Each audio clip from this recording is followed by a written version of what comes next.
Yes so good morning friends. कैसे हैं आप लोग? बढ़िया, फर्स्ट क्लास।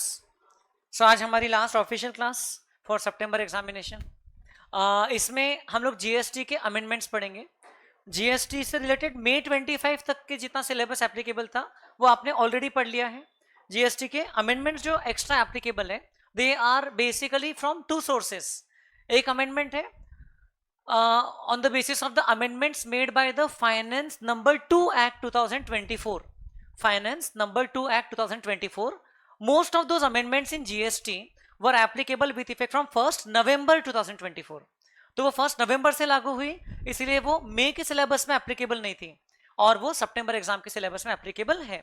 तो वो मैंने इंक्लूड किया है आपके इसमें। और दूसरे अमेंडमेंट से, दूसरे सेट ऑफ अमेंडमेंट से दूसरा सोर्स है बोल सकते हैं, from notification and circulars which are issued से on or after 1st November 24 up to 28 February 25। क्योंकि ये पीरियड के नोटिफिकेशन एंड सर्क्यूलर्स आपके जो ओरिजिनल नोट्स थे उसमें इंक्लूडेड नहीं है, उसमें इनकॉर्पोरेटेड नहीं है। आपके ओरिजिनल नोट्स में अगर आपने देखा होगा तो सिर्फ 31 अक्टूबर 24 तक के अपडेटेड है सारी चीजें। उसके बाद की जो चीजें हैं वो मैं आपको यहाँ पर अलग से प्रोवाइड कर रहा हूँ। सिर्फ 11 पेजेस के नोट्स है, उसमें भी आपको लग रहा है कि बहुत सारे, लेकिन कुछ कुछ चीजें तो सिर्फ मेन बुक का ही कॉपी पेस्ट है। सिर्फ एक वर्ड इंसर्ट हुआ है, कुछ छोटा सा चेंज हुआ है, ऐसे भी चेंजेस हैं। तो ऐसे कोई बहुत ज्यादा बड़े सारे खूब सारे चेंजेस नहीं है, बट जो चेंजेस है उसमें उसके ऊपर बेस्ड क्वेश्चंस कई बार आते हैं एग्जाम में। So you should be very clear with this changes. तो मैं आपको पूरा एक एक करके समझा दूंगा। वैसे मेरी उम्मीद थी कि आप लोग बुक लेकर आओगे जीएसटी की। अच्छा, लाए हो, दैट्स गुड। मतलब मेरी उम्मीद ठीक थी आप लोगों से। क्योंकि आप लोग वही चीज बुक में मार्क कर लोगे कि भाई इसका अमेंडमेंट देख लेना है, या तो फिर वहीं पर अगर आपने अमेंडमेंट लिख दिया, खासकर कुछ कुछ जहां पर छोटा मोटा चेंजेस हैं, तो आपके लिए रिवीजन के लिए ईजी हो जाएगा।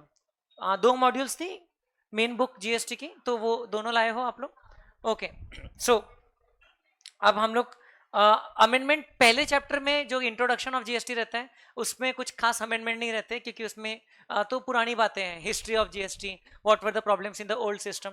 उसके अलावा हर चैप्टर में एक ना एक छोटा या बड़ा अमेंडमेंट है। Chapter number B, C, D, F, G, H सारे चैप्टर्स में। तो अपने किताब के जो चैप्टर नंबरिंग है वही नंबरिंग के हिसाब से मैंने यहाँ पर आपको उसी सीक्वेंस में अमेंडमेंट्स अरेंज करके दिया है। I have considered the finance number 2 act 2024, जिसके अमेंडमेंट्स 1st नवंबर से लागू हुए मोस्ट ऑफ देम। कुछ कुछ अमेंडमेंट्स पहले से लागू हो चुके थे और वो पहले से आपकी बुक में इनकॉर्पोरेटेड है। कुछ कुछ अमेंडमेंट्स जो पहले से लिखा हुआ है, आप ढूंढोगे तो मिलेगा आपको फाइनेंस नंबर 2 एक्ट 2024 का रेफरेंस। लेकिन कुछ अमेंडमेंट्स जो है वो 1st नवंबर से एप्लीकेबल हुए हैं, तो वो हम लोग अभी पढ़ रहे हैं। अब आपका शेड्यूल 3, इफ यू रिमेंबर, अब इनकम टैक्स के जोन से बाहर आ जाओ। हाँ, transactions or activities which are not considered as a supply, neither a supply of goods nor a supply of services, ऐसा कुछ याद आ रहा है? तो उसमें शेड्यूल 3 में आपकी किताब में 6 पॉइंट्स थे। अब उसमें उसके बाद में 7वां और 8वां पॉइंट है जो आपके सिलेबस में नहीं है, जो फाइनल के सिलेबस के लिए है, जो अभी भी नहीं है आपके सिलेबस में। लेकिन उसके बाद में 9th and 10th point insert हुआ है जो आपके सिलेबस में आ गया है शेड्यूल 3 में। तो you can write 7, 8 not in syllabus, ठीक है। तो वो पॉइंट क्या है, आपको नॉलेज पर्पस लिए पता करना है तो आप ऑलवेज देख सकते हो जा करके। लेकिन 9th और 10th ये दो नए पॉइंट्स इंसर्ट हुए हैं आपके शेड्यूल 3 में, तो ये दोनों पॉइंट्स हम लोग एक एक करके अभी पढ़ेंगे।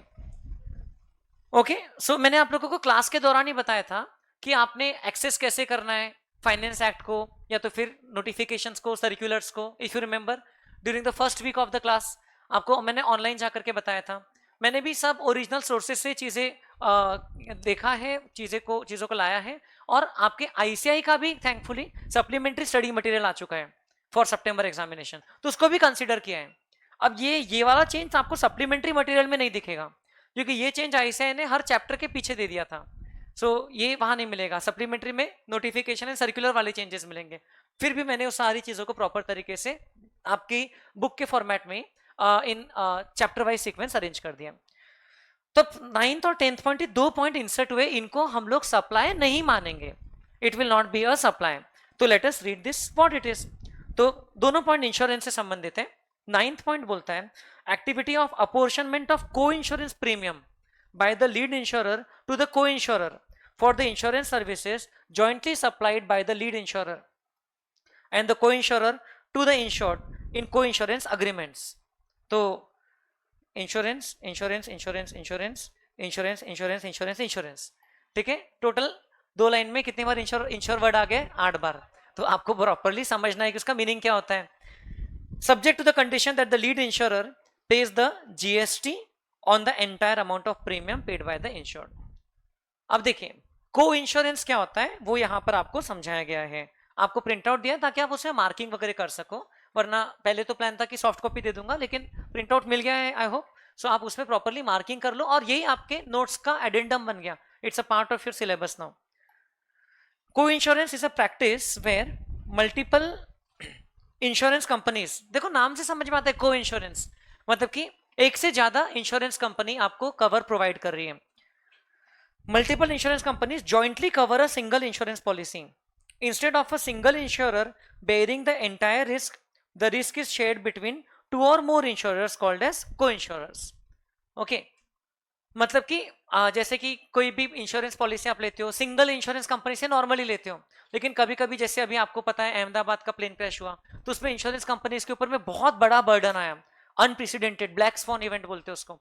तो अगर इस टाइप के डेंजर्स को कवर करने के लिए एक ही इंश्योरेंस के 2 अलग अलग इंश्योरर्स रहते थे या 3, तो उनके आपस में रिस्क जो है वो डिवाइड हो जाता था। So that practice is called as co insurance, ठीक है ना। सो इसमें क्या हो रहा है कि जो इंश्योर्ड पर्सन है वो तो किसी एक से पॉलिसी ले रहे हैं, वो उसको लीड इंश्योरर बोलते हैं, और वो लीड इंश्योरर वो पॉलिसी के रिस्क को शेयर कर रहा है किसके साथ में? बाकी के इंश्योरर्स के साथ में। तो मिल करके उनको सबको क्या बोलते हैं हम लोग? को इंश्योरर्स। तो jointly cover a single insurance policy instead of a single insurer bearing the risk. The risk is shared between 2 or more insurers. So what are the keywords here? Co-insurance, okay, then co-insurers, right? In a co-insurance agreement, each insurer agrees to cover a specific percentage of the risk and in return receives a corresponding percentage of the total premium. Logical है। अगर total premium 1 lakh rupees है और risk cover समझो 50 lakh rupees का है, और उन्होंने बोला कि अपन लोग 3 लोग मिलकर के 40-30-30 रेशियो में बेयर करेंगे, तो प्रीमियम भी वो उस रेशियो में बेयर हो जाएगा, रिस्क भी वो रेशियो में बेयर हो जाएगा। Okay, corresponding one of the coinsurers is designated as the lead insurer. वो को इंश्योरर्स जो है उसमें से एक क्या रहेगा? Lead insurer. लीड इंश्योरर क्या करेगा? वो सारा एडमिनिस्ट्रेटिव वर्क करेगा, वो handling the administration such as claim processing, communicating with the insured. सारे इंश्योरर अलग अलग उसका कम्युनिकेशन नहीं भेजेंगे क्योंकि वो एग्रीमेंट तो एसेंशियली एक ही है। The lead insurer collects the total premium from the insured and then apportions the premium between the co-insurers, known as co-insurance premium, based on the respective shares of the risk along with paying applicable taxes। सही है? तो ये हो गया lead insurer, ये party हो गई insured, okay, ये पार्टी हो गई इंश्योर्ड पार्टी। अब इंश्योर्ड पार्टी के साथ में जो है ट्रांजैक्शन कौन कर रहा है? Lead insurer. प्रीमियम किसको मिल रहा है? लीड इंश्योरर को। फिर लीड इंश्योरर क्या कर रहा है? अपना हिस्सा रख के बाकी का हिस्सा अदर को इंश्योरर्स को दे रहा है।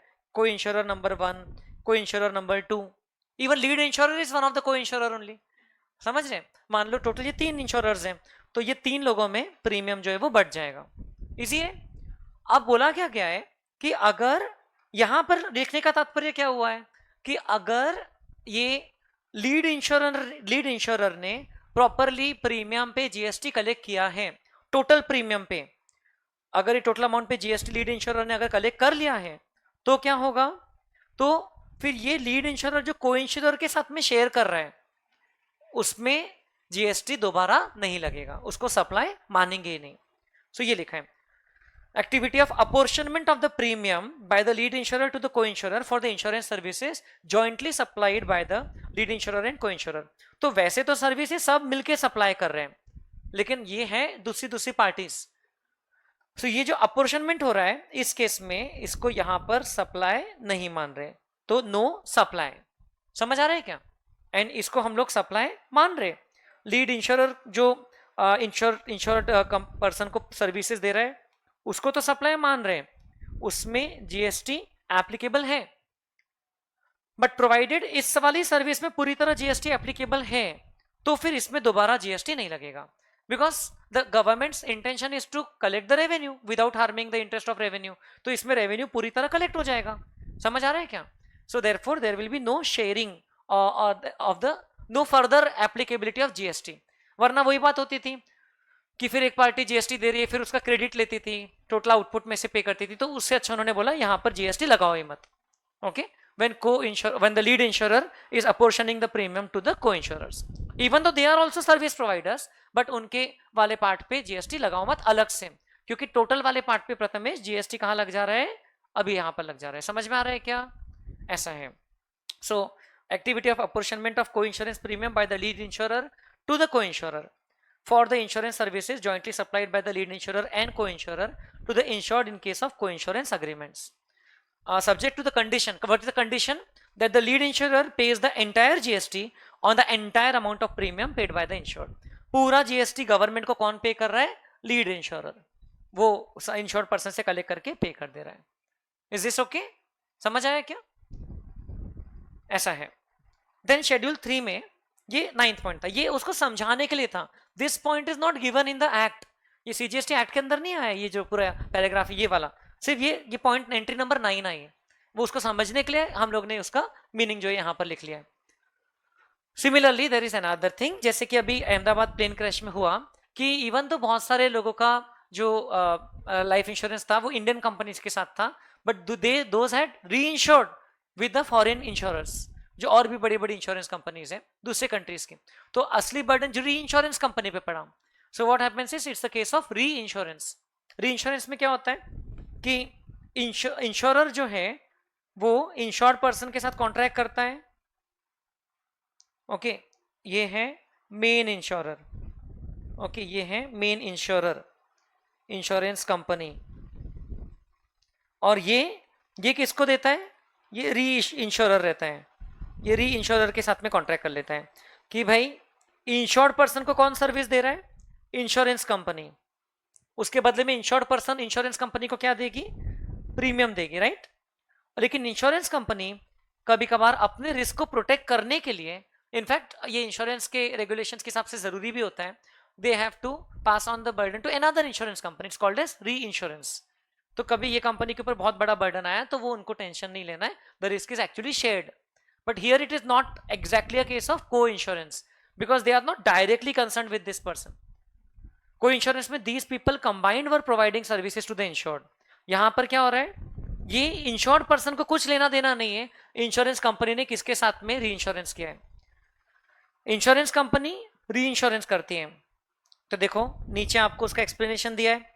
Re insurance is the risk management practice wherein an insurance company called as the insurer, okay, transfers the part of its risk to another insurance company called as the reinsurer. ठीक है बेटा? In exchange for a portion of the premium that insurer collects from its policy holders called as reinsurance premium. अब बताइए मुझे, insurance company insured person से जो premium लेती है वो टोटल प्रीमियम हो गया, राइट? ये टोटल प्रीमियम हो गया। अब टोटल प्रीमियम में से कुछ अमाउंट वो किसको पे करेगा? री इंश्योरेंस कंपनी को। ओके, ये एरो मैंने उल्टा, ये देखो, ये री इंश्योरेंस कंपनी से सर्विसेज लेगा और ये री इंश्योरेंस प्रीमियम का जो पोर्शन है वो री इंश्योरेंस कंपनी को पे करेगा, री इंश्योरर बोलेंगे जिसको। This allows the insurer to manage its risk and financial exposure. The reinsurer often pays ceding commission to the insurer to compensate for administrative cost, underwriting and acquisition expenses relating to issuing and servicing the policies. Now please see what happens. यहां पर ये नहीं बोल रहे कि जो premium है ये प्रीमियम पे जीएसटी लगेगा, ये री इंश्योरेंस प्रीमियम पे भी जीएसटी लगेगा, ठीक है ना बेटा? इस पे भी जीएसटी लगेगा। ये पिछले वाले में क्या बोला था कि जो लीड इंश्योरर जो अपोर्शन कर रहा है उसी को सप्लाई नहीं मानते। अभी यहां ऐसा नहीं बोला है, अभी यहां ध्यान से पढ़ेंगे तो यहां से बोला है कि जो सीडिंग कमीशन वर्ड यूज किया इन्होंने, ceding commission also known as the री इंश्योरेंस कमीशन। अब ये री इंश्योरेंस कमीशन आपको लग रहा होगा कि इंश्योरेंस कंपनी री इंश्योरर को देगी, लेकिन उल्टा है, ध्यान से समझो। इंश्योरेंस कंपनी री इंश्योरर को क्या देगी? री इंश्योरेंस प्रीमियम देगी, ठीक है ना? और री insurance company insurance original insurer को सीडिंग कमीशन देगी। ये सीडिंग कमीशन किस सर्विस के लिए है? इन्होंने जो पॉलिसी के रिस्पेक्ट में जो एडमिनिस्ट्रेटिव वर्क किया है ना, पॉलिसी इशू किया है, इंश्योरर को ढूंढा है, इंश्योर्ड पर्सन को ढूंढा है, और बाकी सारा करस्पॉन्डेंस वगैरह किया है, because the part of the risk is being transferred here. तो they are going to pay some amount towards the expenses that they have incurred in the form of ceding commission. समझ आ रहा है? Example, इन्होंने इधर से premium charge किया, मान लो ₹10,000, उस पर जीएसटी लगेगा क्या? हाँ, नॉर्मली जीएसटी लगता है इंश्योरेंस पॉलिसीज पे, है ना. कुछ एक्सेप्शन से हम लोग ने चैप्टर डी में देखे. फिर ये री इंश्योरेंस वाले को दे रहे हैं वो मान लो 6,000, इस पे भी जीएसटी लगेगा क्या? हाँ. लेकिन वो 6,000 देते वक्त 6,000 में से कुछ अमाउंट अपने एक्सपेंसेस का कट कर रहे हैं, से ₹1,000 कट कर रहे हैं. That 1,000 is towards what? उसको क्या बोलते हैं? Ceding commission, also known as re insurance commission. ये कमीशन इन्होंने कट किया, मतलब एक तरीके से इन्होंने उनसे चार्ज किया. किन्होंने? किनसे? इंश्योरेंस कंपनी ने री इंश्योरर से कमीशन चार्ज किया. कमीशन किस चीज का चार्ज किया? Administrative cost, underwriting and acquisition expenses relating to issuing and servicing the policies. मतलब बेसिकली पॉलिसी को एनफोर्स करने के लिए जो उनको खर्चे आए, उसका खर्चे के कुछ हद तक के भरपाई किया. किसने? री इंश्योरर ने इंश्योरेंस कंपनी को दे दिया. अब वो सीडिंग कमीशन जो है उसकी बात यहां पर हो रही है, ठीक है ना बेटा. वो सीडिंग कमीशन को सप्लाई नहीं मानते, ऐसा बोला गया है. सो हम पूरा पढ़ते हैं. By receiving this commission the insurer is compensated for expenses and reduces its overall burden, making re insurance financially viable. Re insurance उसके लिए वायबल भी तो होना चाहिए, वरना वो अपनी दुकान खोल के क्यों बैठा है? तो वो इंश्योरेंस कंपनी है, तो उनके कुछ खर्चे री इंश्योरेंस कंपनी बेयर करने को तैयार है. जनरली वाइल पेइंग द री insurance premium, insurer deducts the ceding commission और री insurance commission payable by the reinsurer. Okay, ऐसा. अब आपको ऊपर पॉइंट जो एंट्री दी है आपके शेड्यूल 3 में, उसमें कहीं भी री इंश्योरेंस प्रीमियम की वर्ड, री इंश्योरेंस प्रीमियम पे जीएसटी नहीं लगेगा ऐसा नहीं लिखा है. उसमें लिखा है कि सीडिंग कमीशन जो री इंश्योरेंस प्रीमियम से डिडक्ट होता है उस पर जीएसटी नहीं लगेगा. मतलब देखो ध्यान से, services by insurer to the reinsurer, this is service by insurer to the reinsurer. यही से समझ में आ गया कि ये इनको जो सर्विसेज दे रहे हैं, फॉर विच सीडिंग कमीशन और री insurance commission is deducted from reinsurance premium paid by the insurer to the reinsurer. ये प्रीमियम इंश्योरर री इंश्योरर को देता है, और वो पेमेंट करते वक्त वो सीडिंग कमीशन कट कर लेता है. समझ आ गया क्या? जैसे अपने एग्जांपल में 6,000 देते वक्त 1,000 रुपए कट कर लिया. एग्जैक्ट रेशियोज वो इंडस्ट्री में हमको पता रहेंगे क्या रहते हैं, मुझे नहीं idea. Subject to the condition that the GST is paid by the reinsurer on the gross reinsurance premium payable by the insurer to the reinsurer inclusive of the said ceding commission. इसका मतलब हमारे इस example में GST पूरे 6,000 पे अगर लग चुका है तो वो 1,000 पे दोबारा नहीं लगेगा. ओके, तो वो डिस्काउंट नहीं हुआ. उसका हम लोग वैल्यूएशन में पढ़े थे ना हमने कि डिस्काउंट रहता है, इनवॉइस पे रिकॉर्ड कर देते तो तब माइनस हो जाता है वैल्यू में से, उसको डिस्काउंट नहीं बोलेंगे. It is a charge towards a separate supply. But now in GST उस सेपरेट सप्लाई को सप्लाई ही नहीं मान रहे, सेपरेट जो चार्जेस है उसको सप्लाई नहीं मान रहे. सो आपको एग्जाम्पल समझा? ये 10, अरे ये जो 10,000 है उस पर जीएसटी तो लगेगा ही लगेगा, इसमें तो कोई डाउट ही नहीं. फिर ये जो 6,000 है माइनस 1,000 कर रहे हैं हम लोग. 6,000 क्या है बेटा? 6,000 है री इंश्योरेंस प्रीमियम, 1,000 क्या है? सीडिंग कमीशन या री इंश्योरेंस कमीशन. तो नेट कितना पे कर रही है? 5,000. But GST will be applicable on 6,000, therefore not again on 1,000. ये बोला है. If GST is applicable on that 6,000 portion, that is a gross amount charged by the reinsurer, then GST is not to be again charged on the ceding commission portion. But payment करते वक्त क्योंकि वही party से लेना देना है तो payment करते वक्त नेट पेमेंट करेंगे. सही बात है कि नहीं? मैंने किसी से सर्विस लिया 6,000 की, मैंने उसको सर्विस दिया 1,000 की, तो मैं उसको नेट पेमेंट कर रहा हूँ 5,000, लेकिन जीएसटी मैं उसको पे करूंगा ऑन 6,000. बात समझ में आ रही है? So GST will be payable on 6,000 and not on 1,000. ये towards the ceding commission जो services है उसको सप्लाई मानते ही नहीं है. इसका मतलब services provided by the insurance company to the reinsurer, okay, against the expenses, okay, the charges made by the insurance company for towards its expenses and overall burden, or you can say to compensate for administrative cost, underwriting and acquisition, it is not considered as a supply. Schedule 3 का heading था neither a supply of goods nor a supply of services. Supply ही नहीं मानते तो ये हमारे turnover की calculation में भी नहीं आते. समझ में आया आपको? ऐसा है. सो ये 2 पॉइंट्स इंसर्ट हुए थे आपके चैप्टर बी में, ये इतना ही अमेंडमेंट था. And this was made by the finance number 2 act 2024. Is that okay? Chapter wise चलेंगे हम लोग. देन चैप्टर सी, इसमें पहले के जो 2 अमेंडमेंट्स है ये फाइनेंस एक्ट के हैं, जो एक्ट में अमेंडमेंट हुए. देखो एक्ट में अमेंडमेंट एक्ट से होता है, आपको पता होगा, और जो रूल्स है या जो नोटिफिकेशन है उसमें अमेंडमेंट नोटिफिकेशन से होता है, और कुछ चीजें अलग से सर्कुलर के थ्रू क्लैरिफाई भी होती हैं. जैसे कि ये एक ही पेज पे चैप्टर सी के सारे अमेंडमेंट्स कवर्ड है, ज्यादा नहीं है. सी ये देखो, आपको सेक्शन 9(1) खोलो आपकी किताब में, शायद 3rd वगैरह पेज पे होगा, 9.3 पे होगा. सेक्शन 9(1) चार्जिंग सेक्शन है 9.3 पे. उसमें आपको ये दिया था ना, there shall be levied tax called as CGST. बस उसमें ये वर्डिंग्स ऐड हो गए. This is the actually the amendment part, कि अभी तक के GST के स्कोप में alcoholic liquor for human consumption नहीं आता था. It was considered as a non taxable supply. और अब और भी ये चीजें नहीं आती हैं. क्या लिखा है? अनडिनेचर्ड एक्स्ट्रा न्यूट्रल अल्कोहल और rectified spirit used for manufacture of alcoholic liquor for human consumption. बोलो क्या होता है ये सारांश? अच्छा, मुझे लगा आपको आइडिया होगा. अनडिनेचर्ड एक्स्ट्रा न्यूट्रल अल्कोहल और rectified spirit used for manufacture of alcoholic liquor for human consumption. तो ये 2 चीजें और इसमें क्या हो गई है, एक्सक्लूजन में ऐड हो गई है. मतलब कि नॉन टैक्सेबल सप्लाई बन गया है. इसको हम लोग GST पे चार्ज नहीं होगा. इनकेस आपको एग्जाम में क्वेश्चन आता है अनडिनेचर्ड एक्स्ट्रा न्यूट्रल अल्कोहल, तो आप बोलना नो GST एप्लीकेबल. या अगर आपको आएगा rectified spirit for manufacturing of alcoholic liquor for human consumption, तो उस पर भी GST नहीं लगेगा. समझ आया क्या? बस इतना चेंज है, बाकी पार्ट में कोई चेंजेस नहीं है. तो इसलिए आपको अमेंडमेंट नोट्स इतने बोले 11 पेज के, इतना नहीं है. ये पूरा पैराग्राफ में सिर्फ इतना सा वर्ड ऐड हुआ है. Is this okay? Then composition scheme में आपके कुछ कॉमन प्रोविजंस है. देखो आप ये चैप्टर को आगे आगे बढ़ाओ तो कंपोजिशन स्कीम मिलेगी आपको. सेक्शन 10 और 10(1), 10(2) और 10(2)(a).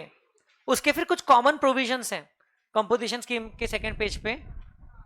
उसमें एक पॉइंट है, पहला ही पॉइंट एक कॉमन प्रोविजन का देखोगे तो मिलेगा. उसमें लिखा है if the proper officer has reasons to believe that a taxable person. मिला क्या आपको? मैं आपको बताता हूं आपकी किताब में किधर है. मिल गया क्या? GST module 1 chapter number C.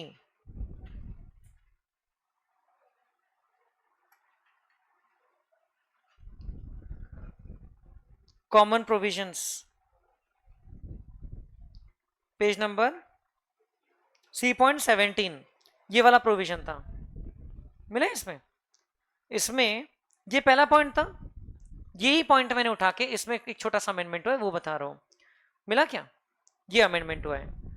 Okay, ये 73 और 74 सेक्शंस जो है ये फाइनेंशियल ईयर 23-24 तक के ही एप्लीकेबल थे. अब इसके जगह पर 74A आ चुका है. There is a new section 74A in its place. अब ये सेक्शन काम क्या करता है? ये section tax and penalty determine करता है. देखो ये सेक्शन के बारे में छोटा सा पार्ट आपको page number 9 of your amendment notes पे दिया है. देखो सबसे नीचे पेज नंबर 9 पे कुछ मिला आपको? देखिए 73, 74 दोनों आपके इंटरमीडिएट के सिलेबस में एप्लीकेबल नहीं है. दोनों की जगह पर कौन आ चुका है? 74A. इसलिए जहां जहां पर पहले के सेक्शन में भी 73 और 74 का रेफरेंस है उसको हटाया नहीं, उसके साथ में और क्या ऐड कर दिए? 74A. तो यही अमेंडमेंट आपको 4-5 जगह मिल जाएगा. 73 and 74 have been replaced with 74A so as to provide for determination of tax not paid or short paid or erroneously refunded or ITC wrongly availed or utilized for any reason pertaining to the financial year 24-25 onwards. तो 24-25 onwards 73-74 की जगह पर section आ गया है 74A. Okay, जिसमें time limits वगैरह दिए हैं, जिसमें प्रॉपर ऑफिसर के पास क्या पावर्स है वो सब दिए हैं. तो you can always open the internet and find out 74A के वर्डिंग्स क्या है, आपके सिलेबस में नहीं है. You can open the finance number 2 act 2024, उसी में ये 74A इंसर्ट हुआ है, वो एक्ट मैंने भेजा है आपको पहले. It provides for the same limitation period for issuing the demand notice and order in respect of demands from this year, irrespective of whether the charges of fraud, willful misstatement, suppression of facts are invoked or not, while keeping a higher penalty for these cases. मतलब कि the fundamental change with this section has brought is कि time limit same कर दिया है normal cases में और ये fraud वाले केसेस में. किसके ऊपर टाइम लिमिट? प्रॉपर ऑफिसर के ऊपर, to raise a demand.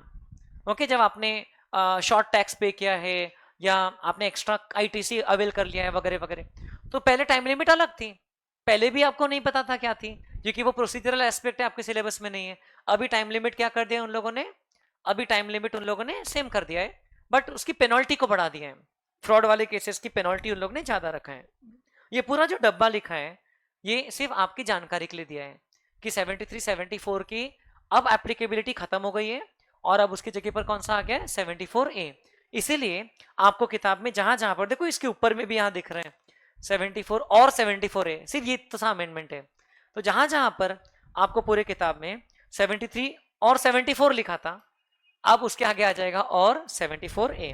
So coming back to page number 2 of your amendment notes, तो बोला है कि हम कैसे, अगर किसी पर्सन ने कंपोजिशन स्कीम का गलत तरीके से फायदा उठाया, एलिजिबल नहीं था तो भी, तो इन एडिशन टू टैक्स उसकी पेनल्टी भी एप्लीकेबल रहेगी. और प्रोविजन कौन से लागू हो जाएंगे उसके ऊपर?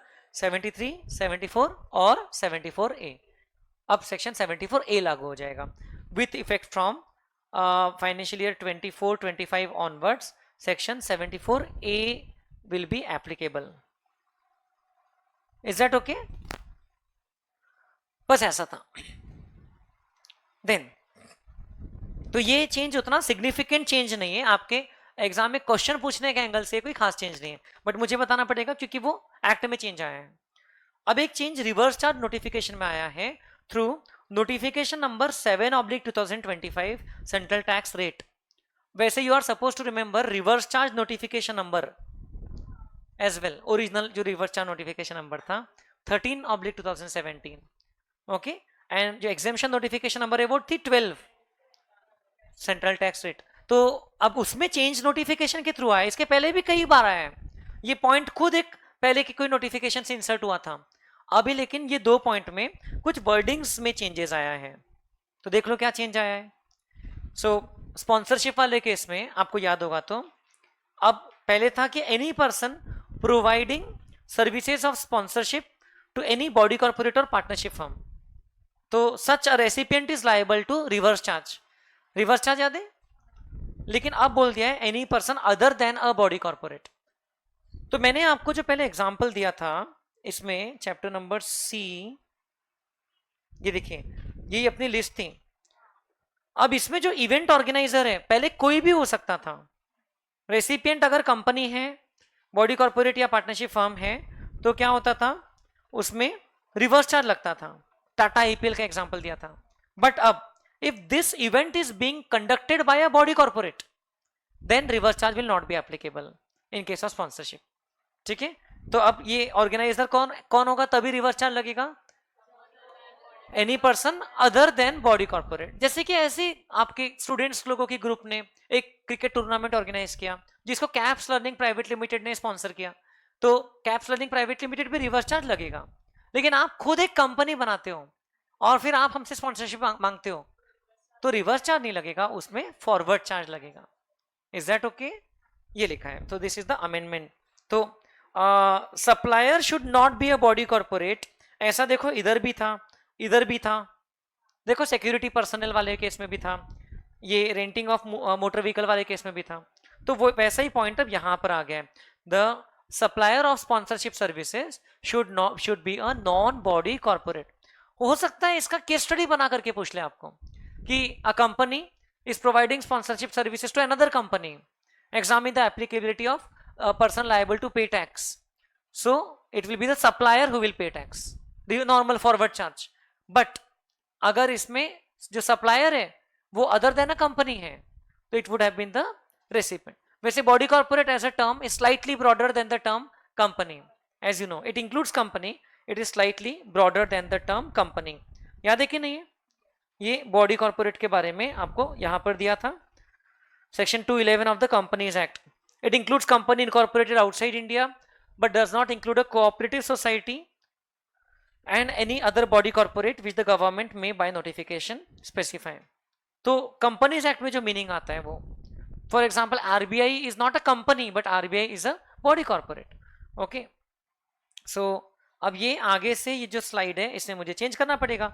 Event organiser should be other than body corporate. अगर आपके भी पास उसके नोट्स होंगे क्लास वर्क वाले तो आप इसको अपडेट कर सकते हो, because now this is an amendment.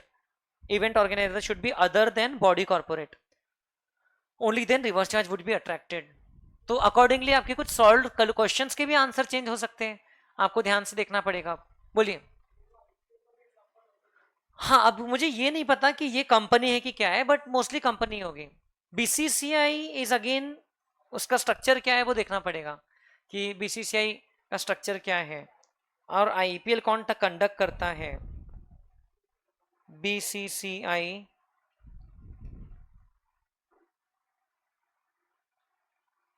IPL conducted by BCCI है ना. BCCI is a T20 cricket league. BCCI क्या है देखते हैं. BCCI is a governing body. अब वो बॉडी कॉर्पोरेट इतना क्लियर नहीं रहता है. It's an autonomous and private organisation, does not fall into the purview of national sports federation. BCCI company है कि नहीं, एसोसिएशन हो सकता है. Is BCCI a company? Yes, it's a sports company. यहां तो लिखा है लेकिन सिर्फ गूगल पे नहीं जा सकते हम लोग. BCCI has not registered as a company in the first place. ये कोरा पे किसने आंसर दिया है?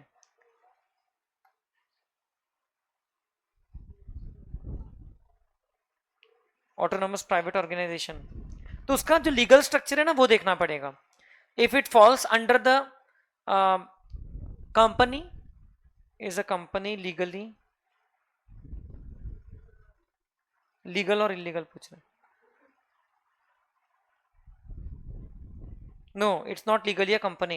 It's a private entity under the Tamil Nadu Societies Registration Act. तो Societies Registration Act में रजिस्टर्ड एक एंटिटी है. ओके, ये ऐसा अपने को ये बता रहा है. सो BCCI is a private entity registered under the Tamil Nadu societies registration act.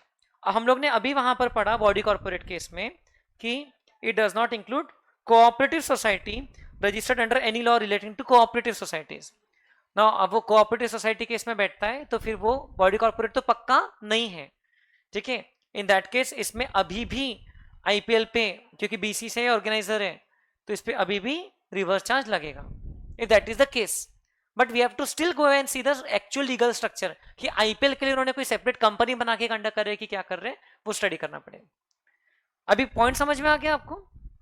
Next amendment is there that services of renting of any immovable property other than residential dwelling, 5AB याद है.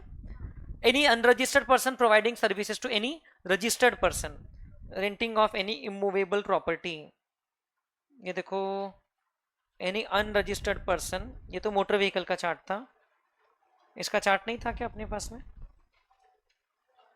नहीं था, इसको हम लोग ने बुक में से ही किया था शायद. सो 5AB ये आपकी किताब का पॉइंट है, ये वाला. ये देखिए, any other than residential property rented out by an unregistered person to any registered person. ठीक है, excluding person registered under section 10. अब यहां पर क्या लिखा हुआ है? Amendment other than a person who has opted to pay tax under composition levy. ये मैंने आपको यहां लिखवाया था लेकिन ये 1 नवंबर से लागू हो रहा है. ये जो अमेंडमेंट है, ये जो अलग से लिखा है ना हमने यहाँ पर, persons liable to pay tax under composition levy को इसमें एक्सक्लूजन दिया गया. कंपोजिशन लेवी वाले पर्सन को और एक छूट थी, आपको याद होगा तो, कंपोजिशन लेवी वाले पर्सन को रिवर्स चार्ज में और एक जगह पर छूट थी, ये देखो ये वाला सिक्योरिटी पर्सनल सप्लायर में, उसमें भी if the recipient is a registered person but paying tax under composition scheme, तो उस पर रिवर्स चार्ज नहीं लगता था। ठीक उसी तरह अगर आपने कोई other than residential property unregistered person से रेंट पे लिया तो आपको नॉर्मली रिवर्स चार्ज लगेगा, आप रजिस्टर्ड हो तो, but if you are registered and paying tax under composition levy तो आपको रिवर्स चार्ज नहीं लगेगा। ध्यान रहेगा आपको ऐसा। देन नेक्स्ट अमेंडमेंट इन्होंने ये लाया है, सर्क्यूलर लाया। डीडीए मतलब होता है दिल्ली डेवलपमेंट अथॉरिटी, डीडीए। उन्होंने पूछा कि क्या वो रिवर्स चार्ज की एंट्री में आएगा क्या, जो सीरियल नंबर 5 में है। सीरियल नंबर 5 में देखो क्या एंट्री है, ये एंट्री है, services supplied by the government or local authority to any business entity. Okay, इसमें नॉर्मली रिवर्स चार्ज लगता है एक्सक्लूडिंग रेंटिंग सर्विस, क्योंकि रेंटिंग के लिए अलग पॉइंट है, एंड सम स्पेसिफिक सर्विसेज, ये याद है आपको, postal department services, then aircraft या पोर्ट एयरक्राफ्ट या वेसल्स रिलेटेड सर्विसेज या ट्रांसपोर्टेशन, इसको छोड़ के जो सर्विसेज हैं, अगर ये गवर्नमेंट ने सर्विसेज बाय गवर्नमेंट की कैटेगरी में आता है, ये गवर्नमेंट ने अगर बिजनेस एंटिटी को दिया तो उसमें टैक्सेबल भी होता है और दूसरी बात रिवर्स चार्ज भी लगता है। अब रिवर्स चार्ज इस केस में लगता है। अब क्वेश्चन ये उठता है कि इसमें जो लोकल अथॉरिटी वर्ड यूज किया गया है, क्या उसके दायरे में डीडीए आता है क्या? What is DDA? Delhi development authority. तो उन लोगों ने सर्कुलर में क्लैरिफाई किया है कि लोकल अथॉरिटी का मीनिंग बताया, it's an authority which is similar to the elected self governing body such as municipal committee which is entrusted with the control and management of municipal or local fund. DDA cannot be treated as a local authority as DDA does not meet the criteria of local authority as per section 269. उन लोग ने clarify कर दिया कि भाई DDA अगर services देगा किसी बिजनेस एंटिटी को तो उसमें रिवर्स चार्ज नहीं लगेगा। मतलब DDA को अगर ये पर्पस ले लोकल अथॉरिटी नहीं मान रहे तो फिर और कोई भी पर्पस ले लोकल अथॉरिटी नहीं मानेंगे, बिकॉज उनके सर्कुलर के हिसाब से Delhi Development Authority is not going to fall under the definition and scope of local authority. So whether it can be treated as a local authority, the answer is no. Is that okay? So DDA के case में reverse charge लगेगा क्या? नहीं, उस case में forward charge लगेगा। Is that okay? Next chapter number C के सारे अमेंडमेंट समझ में आ गए आपको। 2 अमेंडमेंट एक्ट में हुए थे, उसमें से एक तो 74A वाला था और एक 2 अमेंडमेंट आपके रिवर्स चार्ज नोटिफिकेशन के अंदर हुए थे और एक सर्कुलर था छोटा सा। देन एग्जेम्पशन चैप्टर में ये अराउंड 1.5 पेजेस के कुछ चेंजेस दिए गए हैं। एक नया सेक्शन इंसर्ट हुआ है, ओके आपके एग्जेम्पशन के लिए एक नया सेक्शन अपार्ट फ्रॉम सेक्शन 11। जो मेन सेक्शन है वो सेक्शन 11 है, एक न्यू सेक्शन इंसर्ट हुआ है 1 नवंबर से। देखिए क्या लिखते हैं हम लोग, इसको डिसिफर करते, कोई डिफिकल्ट नहीं है। Notwithstanding anything contained in this act, if the government is satisfied that something, then मैं पहले सीधा ये पढ़ रहा हूं, गवर्नमेंट क्या कर सकती है? गवर्नमेंट में direct that the whole of the tax on such supplies और इन एक्सेस वाला जो है shall not be required to be paid in respect of the supplies on which it was not being levied। मतलब अब इसको आपको समझाता हूं। ये वाला पार्ट मैंने पढ़ा ही नहीं ना, मैं ये पढ़ रहा था कि भाई ultimately where is this if leading to, this if is leading to this then, if के बाद देन आना चाहिए ना, बीच में यही पे फंस जाते थे अपन, तो इफ में अटक जाते थे। तो देखो क्या लिखा है, a if government is satisfied that a practice was or is generally prevalent regarding levy of central tax including non levy thereof on any supply of goods और सर्विसेज और बोथ। मतलब कि भाई कोई practice चलते आ रही थी right since the inception of GST, कि कोई प्रैक्टिस के हिसाब से कोई टाइप की सर्विस पे जीएसटी लगा रहे थे या नहीं लगा रहे थे, एज द केस में भी, जो हो सकता है लीगल प्रोविजन से अलग भी रहे। एंड सच सप्लाईज वर और are liable to central tax, central tax क्योंकि ये सीजीएसटी एक्ट का सेक्शन है, ये सेक्शन 11A कौन सा एक्ट में इंसर्ट हुआ है? सीजीएसटी एक्ट में। In cases where according to the said practice central tax was not or is not being levied or a higher amount of central tax than what was or is being levied in accordance with the said practice। मतलब कि कोई practice चल रही है, for example मान लो, एक example दे रहा हूँ जिसका वास्तविकता से कोई संबंध नहीं है, हमारे जो समझो कोचिंग क्लासेस हैं, मान लो पूरे इंडिया में सारी जो कोचिंग क्लासेस हैं उनको लगा कि वो एजुकेशनल इंस्टीट्यूशन में आते हैं और सभी as a matter of practice अपने सर्विसेज पे स्कूलों की तरह बच्चों से, बेचारे मासूम भोले भाले बच्चों से जीएसटी चार्ज नहीं करते थे। बट जब एक्चुअल लीगल प्रोविजंस का इंटरप्रिटेशन हुआ तो 7-8 साल से किसी ने जीएसटी नहीं लगाया था। अब इंटरप्रिटेशन हुआ तो क्या पता चला कि अरे इस पे तो जीएसटी एप्लीकेबल था। Do you remember, private coaching classes is not considered as an educational institution, so not exempt, their services are not exempt. तो अब गवर्नमेंट अगर सेटिस्फाइड है कि भैया जनरली हो रहा था, ऐसा ही हो रहा था इस टाइप के सेक्टर में, जबकि टैक्स एप्लीकेबल था लेकिन नहीं लग रहा है, या तो टैक्स हायर रेट पे एप्लीकेबल था और लोअर रेट पे लग रहा है, इन दोनों केस में रेवेन्यू लॉस हुआ है गवर्नमेंट का। लेकिन ये जनरल प्रैक्टिस के अंडर में हो रहा था, किसी ने जानबूझ करके टैक्स इवेजन किया है केस में नहीं, it was a matter of practice in that type of an industry.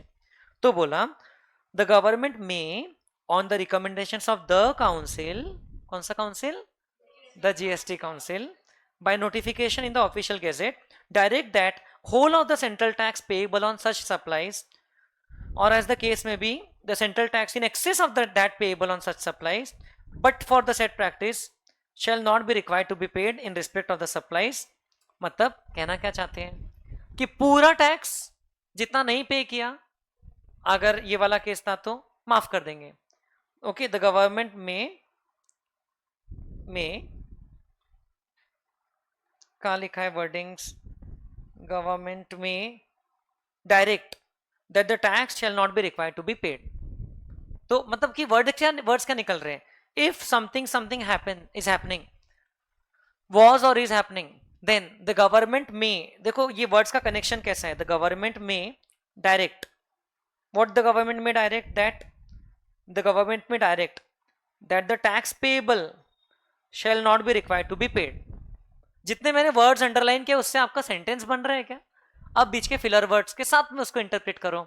देखो, तो if this is happening then the government में direct that tax payable shall not be required to be paid, ठीक है। और if higher tax is applicable then the differential is not to be paid in respect of the supplies on which the central tax was not or is not being levied or was or is being short levied in accordance with the said practice। so इससे क्या हो गया, act में power देने से क्या हो गया कि गवर्नमेंट क्या कर सकती है, ऐसी चीजों के लिए नोटिफिकेशन इशू कर सकती है। किया है क्या? यस, गवर्नमेंट ने आई थिंक नोटिफिकेशन इशू नहीं किया है, लेकिन इस टाइप के सर्कुलर्स में अभी तक की जरूर चीजें बताई हैं कि भाई भले ही ये चीज अभी से हमने एग्जेम्प्ट किया है, लेकिन इसके पास्ट को भी हम लोग एज इज वेरिज बेसिस पे क्लोज करते हैं। इसके पास्ट में भी अगर आपने टैक्स नहीं भरा होगा तो हम लोग वो नहीं करेंगे। तो गवर्नमेंट ने ऐसे सर्कुलर्स में कई बार बताया है। सो जैसे कि ये री इंश्योरेंस वाला था ना, तो गवर्नमेंट ने सर्कुलर एक इश्यू किया था जो यहां पर नहीं है, उस पर भी एज इज वेरिज बेसिस पे बोला था। मतलब क्या कि भले ये पॉइंट तो 1 नवंबर से लागू हो रहा है, लेकिन 31 अक्टूबर तक भी अगर किसी ने ये वाले अपोर्शनमेंट पे जीएसटी नहीं भरा होगा तो कोई बात नहीं, उसको क्लोज कर दो, भरा होगा तो भी कोई बात नहीं, क्लोज कर दो। और वैसे ही यहां पर अगर ये सीडिंग कमीशन पे जीएसटी भरा होगा तो भरा होगा, नहीं भरा होगा तो नहीं भरा होगा पहले का, ओके, उसको एज इज वेरिज बेसिस पे, लेकिन अब आगे से उस पर जीएसटी एप्लीकेबल नहीं है। तो वैसे यहां पर गवर्नमेंट के पास क्या पावर आ गया, गवर्नमेंट नोटिफाई कर सकती है। क्या नोटिफाई कर सकती है, क्या नोटिफाई कर सकती है कि tax payable will not be required to be paid if it is not paid और शॉर्ट पेड। समझ रहे क्या? In which circumstances, when as a matter of general prevailing practice the tax was not being paid or and is not being paid, है ना, or is being short paid as compared to what was supposed to be paid। तो अगर simple भाषा में बोले तो if as per practice tax was not paid or short paid and government then on the recommendation of the council may notify that such tax not paid or short paid need not be paid। समझ में आ रहा है क्या, meaning समझ में आ रहा है क्या? तो this section is actually giving the government the power to notify, ऐसा। तो गवर्नमेंट उतना माफ कर सकती है। अब वो गवर्नमेंट नोटिफिकेशन में क्लैरिफाई कर सकती है कि ये आगे से इसमें टैक्स लगेगा कि नहीं लगेगा। अभी तक के जो था उसको गवर्नमेंट क्या कर सकती है, उसको रेगुलराइज कर सकती है कि ठीक है आपने पे नहीं किया, इट्स ओके, अभी लॉ के हिसाब से भी मत करो, सो दैट बाद में अनसर्टेनिटी ना क्रिएट हो जाए। तो this is again a section related to exemption. Why? Because government एक तरीके से एग्जेम्प्ट कर रही है, बट ये एग्जेम्पशन गवर्नमेंट ने पहले से नोटिफाई नहीं किया, ये कुछ पास्ट में हुआ था, उसके बेसिस पे गवर्नमेंट ने एग्जेम्पशन नोटिफाई किया है। कुछ समझ में आया क्या? ऐसा है। Then next is services exempt from tax. हमारे चैप्टर नंबर डी में पूरा यही भरा हुआ है, नोटिफिकेशन नंबर 12/2017। अब उस नोटिफिकेशन में एक चेंज आया है। ओके, आपके रिवर्स चार्ज नोटिफिकेशन में 7 नंबर के नोटिफिकेशन से आया था, ये नंबरिंग याद रखने की जरूरत नहीं है, अमेंडमेंट वाली नोटिफिकेशन का नंबर याद मत रखो।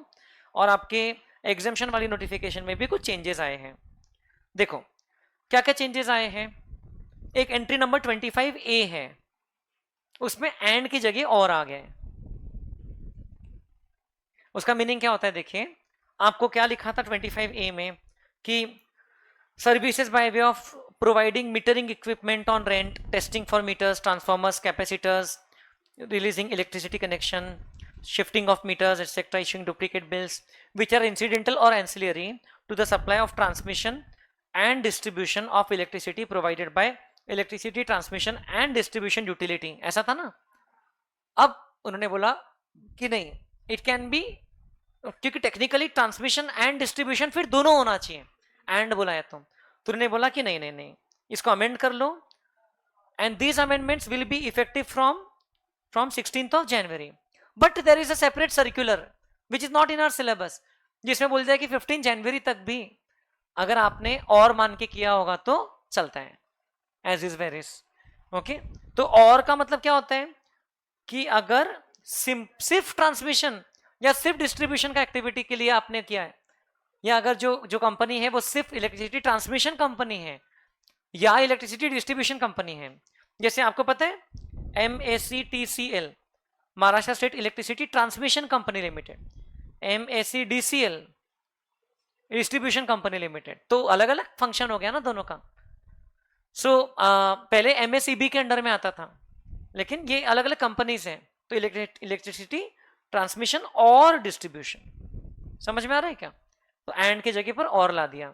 अब आपको एग्जाम में क्वेश्चन आ सकता है कि this company is providing only distribution services, तो are this ancillary services provided by them taxable और exempt? So the answer will be exempt.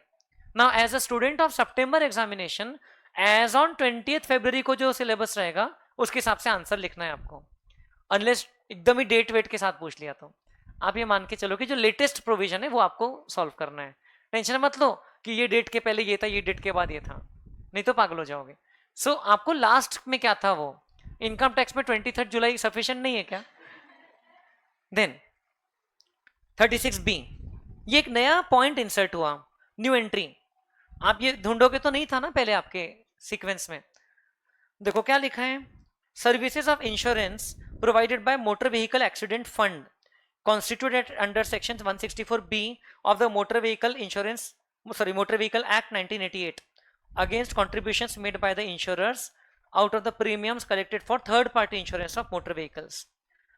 तो ये एक्ट के हिसाब से एक फंड बनाया गया है, ठीक है। Now I don't know anything about that, लेकिन जो दिख रहा है उस पर से बता रहा हूं, ये एक्ट है, इसके हिसाब से ये एक फंड बनाया है। ओके, ये फंड क्या करता है? इंश्योरेंस सर्विस ही प्रोवाइड करता है। अब ये फंड में पैसा किधर से आता है? इंश्योरेंस कंपनीज देती है, इंश्योरर्स देते हैं। किस में से देते हैं? जो थर्ड पार्टी इंश्योरेंस का प्रीमियम मिलता है ना उनको, उसमें से कुछ पोर्शन है फंड में डालते हैं वो, ठीक है। यू कैन ऑलवेज रिसर्च कि कितना डालना पड़ता है, क्या है, अपने को क्या करना है। अपने को ये मतलब है कि ये लोग अगर सर्विसेज प्रोवाइड कर रहे हैं, ये वाला फंड जो भी इंश्योरेंस सर्विस प्रोवाइड कर रहे हैं, so that service will be exempt। खत्म बात। Services provided bye motor vehicle accident fund, जो कि मोटर व्हीकल एक्ट में बनाए गए।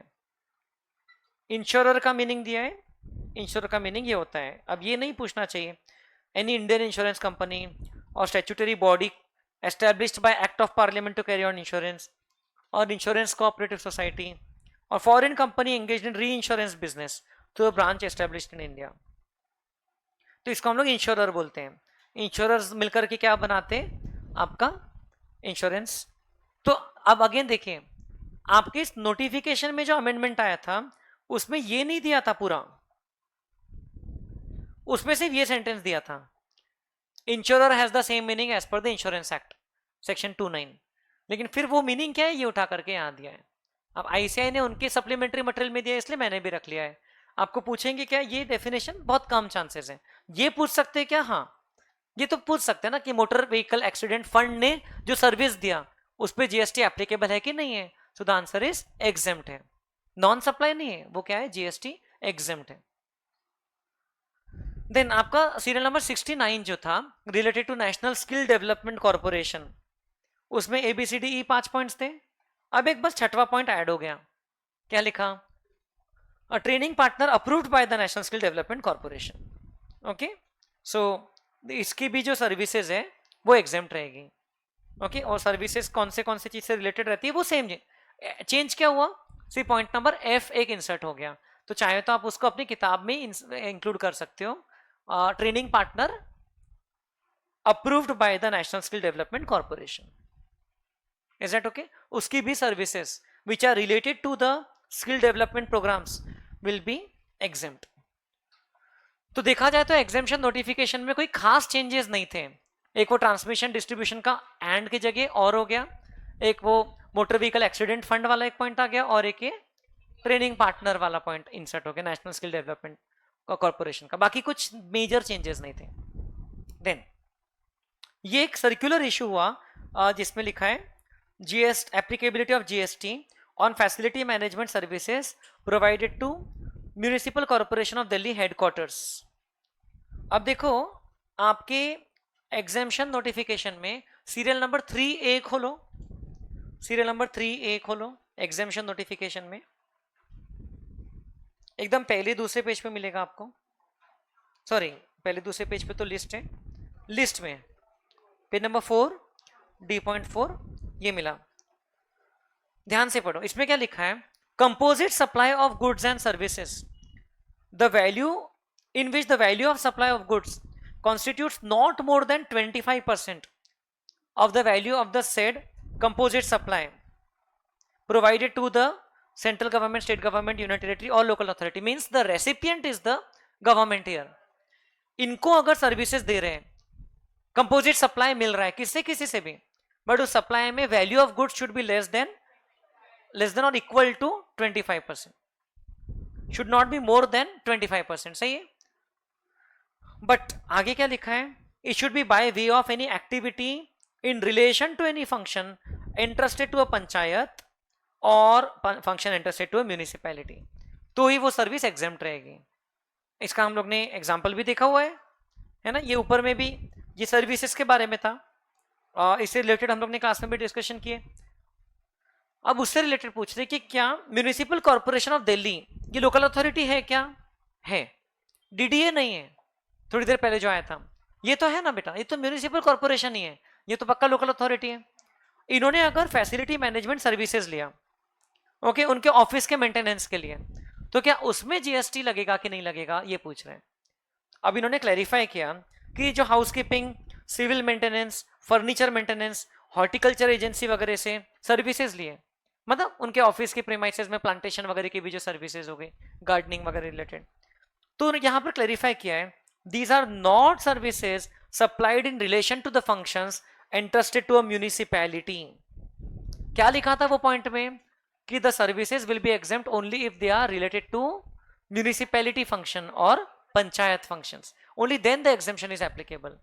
अब ये तो उन्होंने अपने ऑफिस के मेंटेनेंस के सर्विसेज लिया है, so ultimately where are they leading to, कौन से कलर से मार्क करोगे, टैक्सेबल और exempt, taxable, so it will be therefore taxable.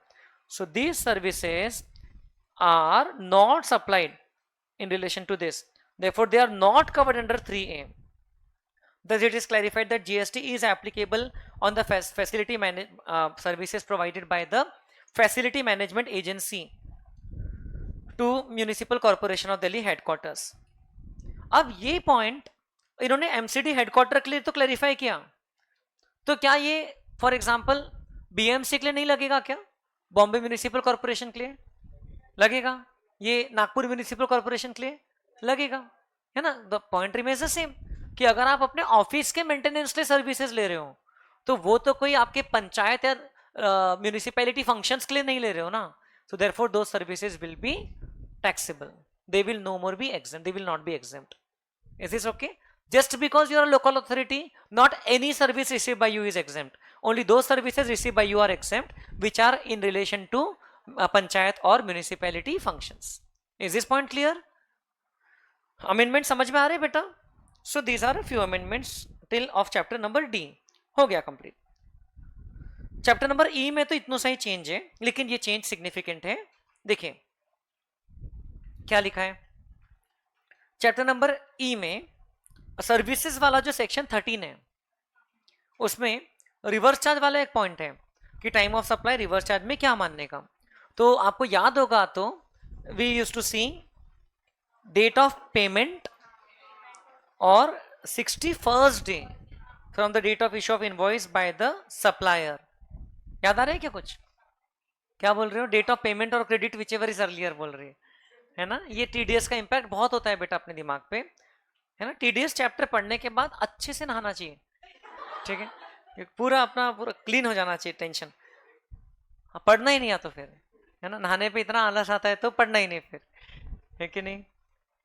पूरा पूरा नहीं उतरना चाहिए। हाँ, तो यहाँ पर पानी नहीं डालना, सर पे पानी नहीं डालना। Earlier of the following dates, वैसे भी टीडीएस दिल में जाना चाहिए सीधा।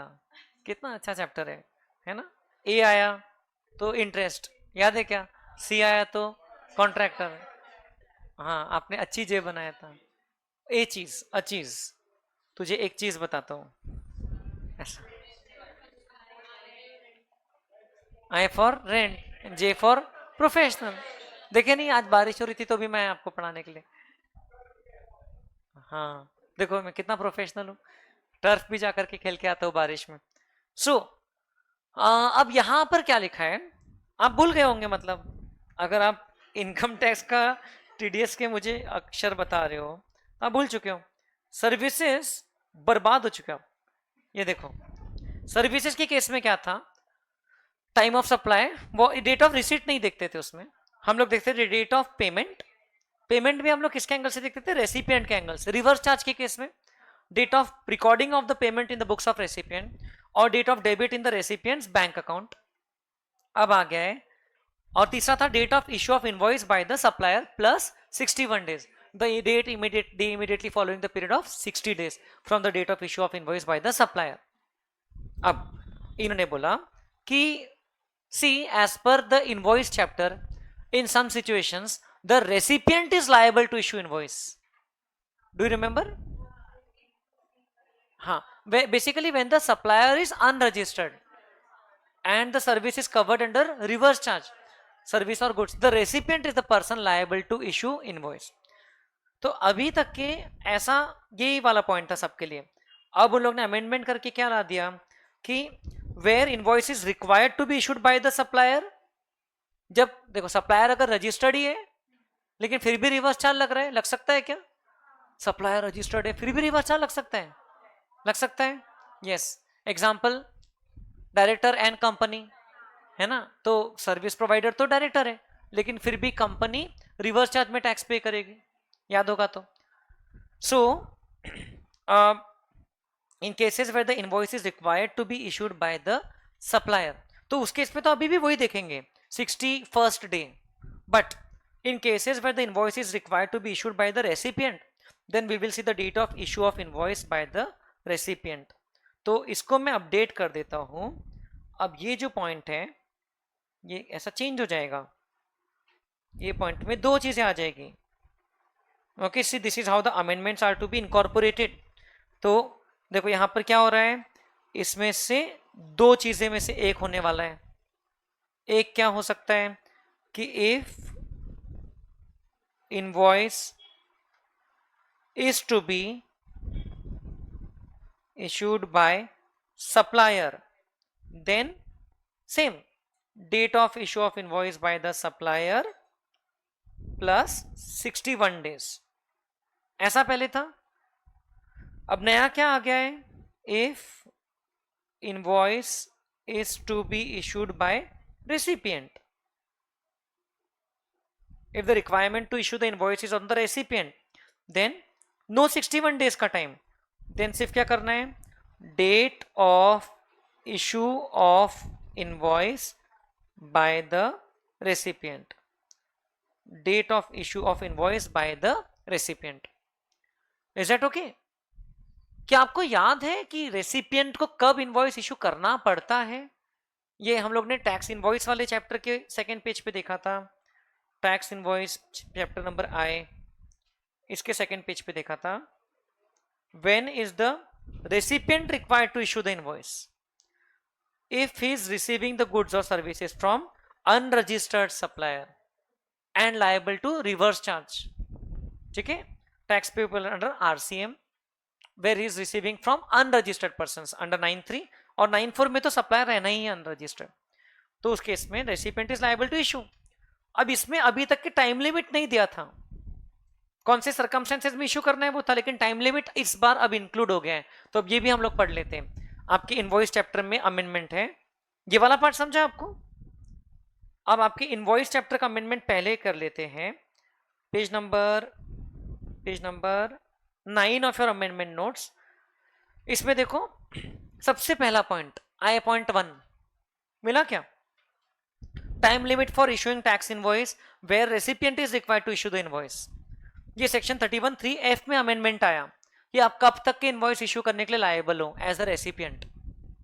तो लिखा है notwithstanding anything contained in subsections 1 and 2, a registered person who is liable to pay tax. उसमें तो बहुत सारी चीजें थी ना, ABCDEF 31(3) में. अब पॉइंट नंबर F है, क्या बोलता है वो? A registered person who is liable to pay tax under subsection 3 और subsection 4 of section 9 shall within the period as may be prescribed issue an invoice in respect of goods or services or both received by him from the supplier who is not registered. कब issue करना है? On the date of receipt of goods or services or both. मतलब कि नहीं, period क्या है, period को prescribe करेंगे ऐसा लिखा है. तो ये वर्डिंग्स ऐड हुआ है. ओरिजिनल 31(3)(f) में तो बाकी लिखा ही था कि व्हेन इज रिसीविंग गुड्स और सर्विसेज, तो उसको इनवॉइस इशू करना है. किससे रिसीव किया? तो अनरजिस्टर्ड पर्सन से, राइट?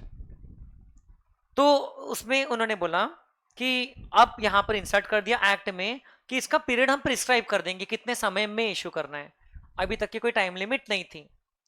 फिर उसकी time limit rule number 47A insert करके उन लोगों ने, ये रूल इंसर्ट हुआ है सो एंड सो नोटिफिकेशन से, ये रूल इंसर्ट करके उन लोगों ने टाइम लिमिट लगा दिया है. क्या टाइम लिमिट लगा दिया है? उन्होंने बोल दिया है the invoice should be issued within a period of 30 days from the date of receipt of the said supply. मतलब कि इनवॉइस कितने समय में इशू हो जाना चाहिए? With in 30 days. नॉर्मली भी देखो सर्विसेज के केस में, नॉर्मली भी आप देखोगे तो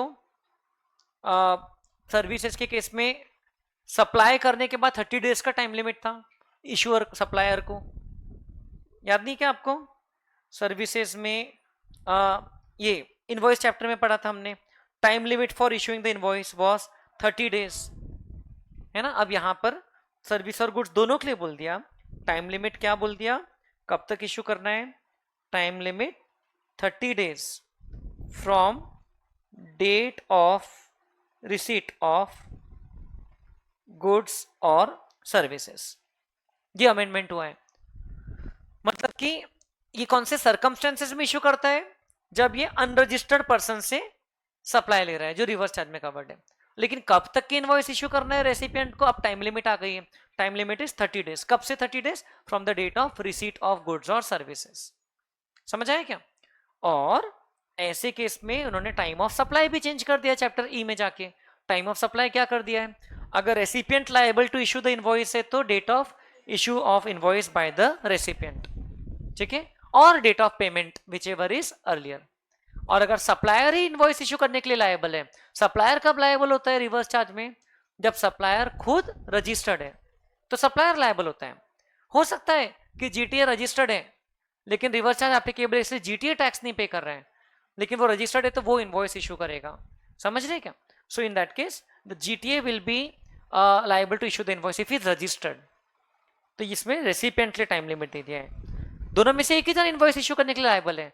अगर सप्लायर रजिस्टर्ड है तो सप्लायर इनवॉइस इशू करेगा, अगर रेसिपिएंट सप्लायर रजिस्टर्ड नहीं है और रिवर्स चार्ज एप्लीकेबल है तो रेसिपिएंट इनवॉइस इशू करेगा। रेसिपिएंट कब तक इशू करेगा वो लिखा है, कब तक करेगा, 30 डेज। ठीक है। और एक छोटा सा यहां पर अमेंडमेंट आया कि supplier who is not registered, जो वर्डिंग बोला है उससे रिलेटेड ये अमेंडमेंट आया। क्या अमेंडमेंट आया? Supplier who is not registered shall include a supplier who is registered solely for the purpose of deduction of tax under section 51।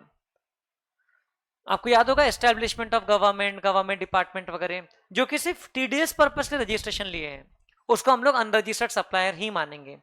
तो उस केस में supplier will not be liable to issue the tax invoice, it will be the recipient who will be liable to issue tax invoice in case reverse charge supply है। तो कुछ समझ में आया क्या? So merely registering for the purpose of TDS does not amount to registration for this purpose।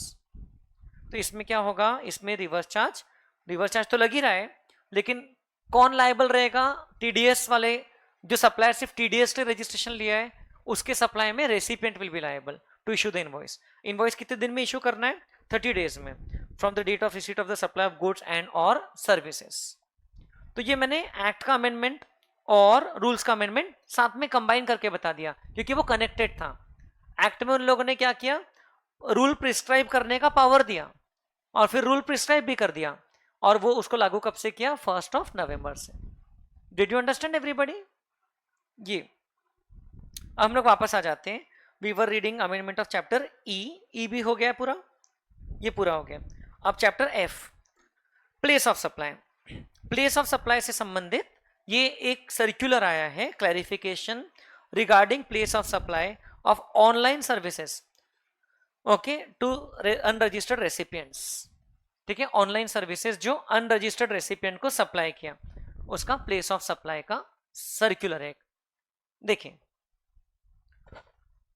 अब आपका जो इसमें कुछ चीजें तो मैंने बुक की सिर्फ उठा करके पेस्ट किया है, ये आपको बुक में से मिल जाएगा। ये जो चीजें डब्बे में दी है, these are already there at various places in the book, okay, even अगले पेज पे जो डेफिनेशन।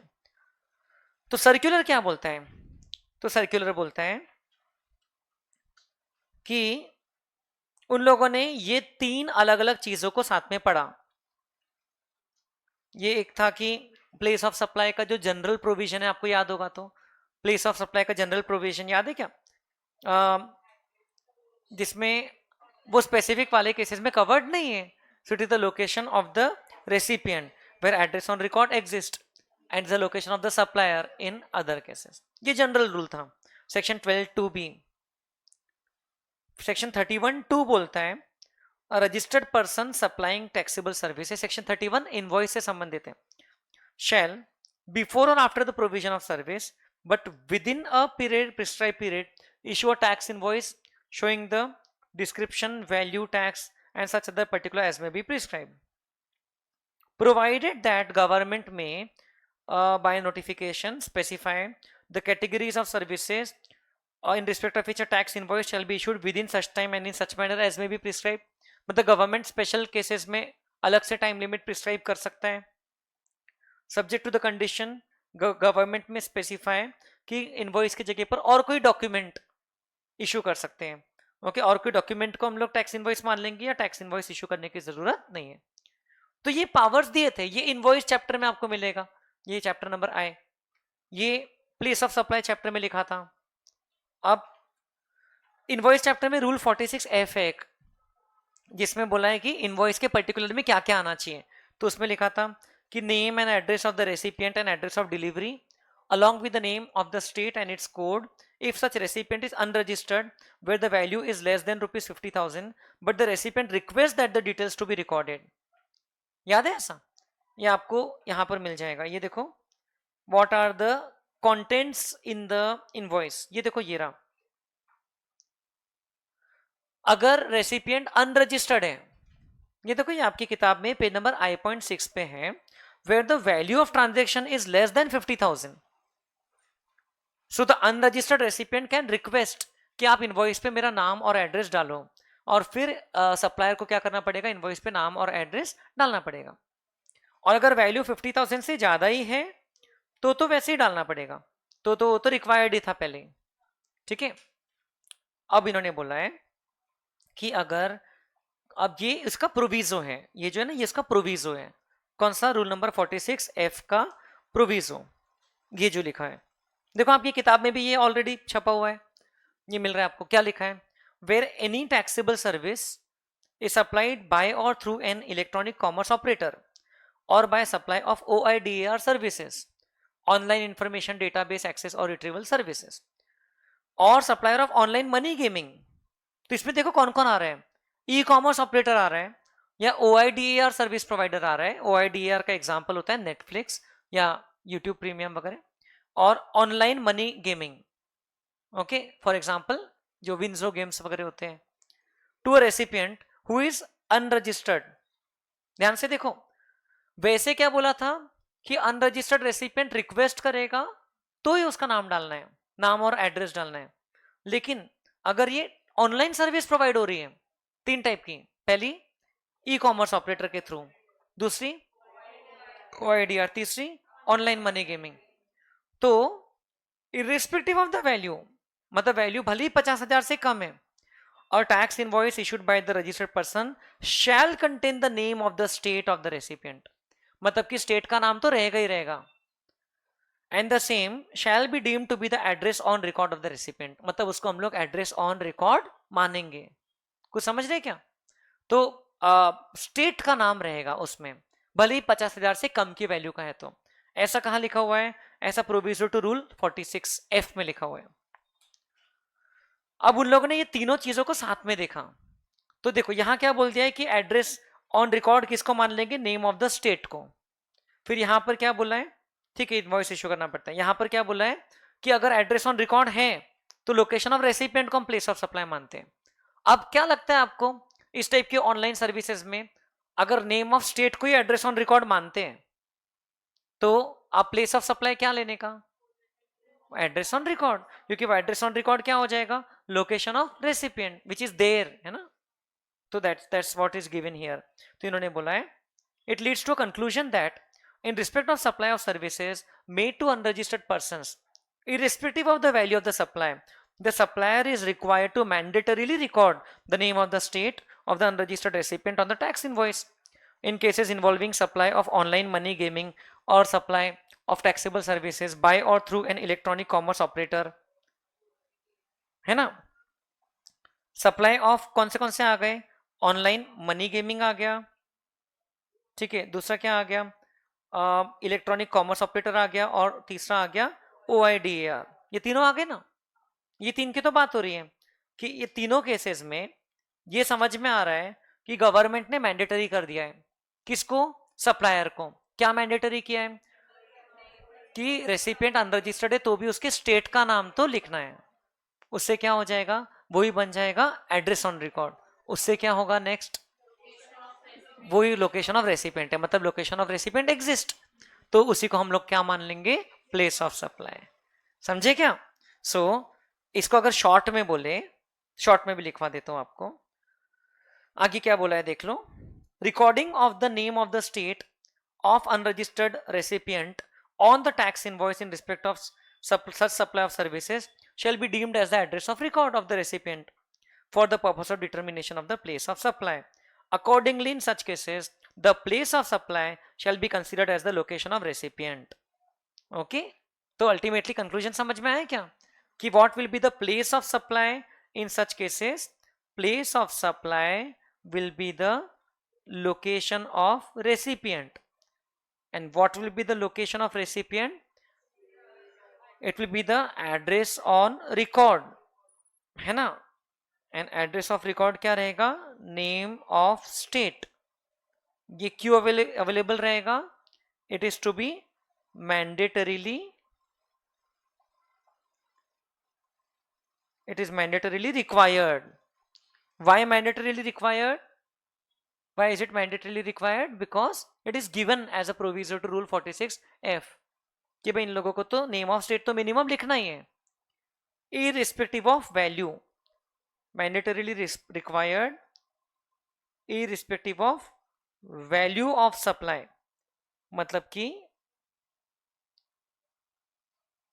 सप्लाई की वैल्यू अगर 50,000 से कम की है तो भी उसमें एड्रेस ऑन रिकॉर्ड तो रहना चाहिए, नेम ऑफ द स्टेट तो रहना चाहिए। और इसमें कौन सी सर्विसेज कवर हुई? 3, OIDAR, इलेक्ट्रॉनिक कॉमर्स ऑपरेटर और online money gaming, 3 services cover हो गई। कम से कम name of the state has to be there. Okay, ताकि जीएसटी का कलेक्शन जो है वो कंज्यूमर के स्टेट को पहुंचे। Ultimately why place of supply, कि जीएसटी का रेवेन्यू शेयरिंग कैसे हो, आपको याद है ना? तो प्लेस ऑफ सप्लाई के हिसाब से होता है। तो if the service is deem to be supplied in से महाराष्ट्र, इवन दो मैं जिस ऑनलाइन ई कॉमर्स ऑपरेटर से सर्विस ले रहा हूँ वो मान लो कर्नाटका में बेस्ड है, बट मैं महाराष्ट्र में सर्विसेज ले रहा हूँ, तो the revenue will be given ultimately to Maharashtra. IGST लगाएंगे वो, समझ रहे क्या? ऐसा। फिर आगे बोला है ई कॉमर्स ऑपरेटर के बारे में। Electronic commerce and electronic commerce operator की डेफिनेशन के हिसाब से ये समझ में आता है that all services supply to unregistered recipients over digital or electronic network either by the supplier using his own digital or electronic facility or platform or through any other digital or electronic or digital platform owned and operated by an independent e-commerce operator will be covered under provisional to rule 46F। मतलब आप e-commerce service ले रहे हो उसके supplier की खुद के platform से या उसने किसी और के प्लेटफॉर्म के थ्रू आपको सर्विस दिया तो it will be still covered, क्योंकि ई कॉमर्स ऑपरेटर के यहां पर डेफिनेशन दिया है। ई कॉमर्स और ई कॉमर्स ऑपरेटर का डेफिनेशन क्या है? सप्लाई ऑफ गुड्स और services including digital products over digital or electronic network. An e commerce operator means any person who owns, operates or manages digital or electronic facility or platform for electronic commerce. तो कहने का मतलब है कि सारी online या digital services whether वो own platform से प्रोवाइड किया या देखो supply of services including digital products over digital or electronic network. Example में ऑनलाइन कोई सॉफ्टवेयर परचेस कर रहा हूं, मैं ऑनलाइन कोई सॉफ्टवेयर परचेस कर रहा हूं, समझ रहे क्या? या से एंटीवायरस खरीद रहा हूं उसका सब्सक्रिप्शन दे करके, तो that will be e commerce service, isn't it? और उसमें क्या लगेगा? उसमें उसमें जो मेरा एड्रेस है उनको लिखना पड़ेगा, मेरा स्टेट लिखना पड़ेगा सिर्फ, और मेरा जो स्टेट है उसके हिसाब से डिटरमाइन होगा कि वो लोग सब वो कहाँ के, वो बाहर के तो वो आईजीएसटी लगाएंगे, वो सेम स्टेट के तो वो सीजीएसटी एसजीएसटी लगाएंगे।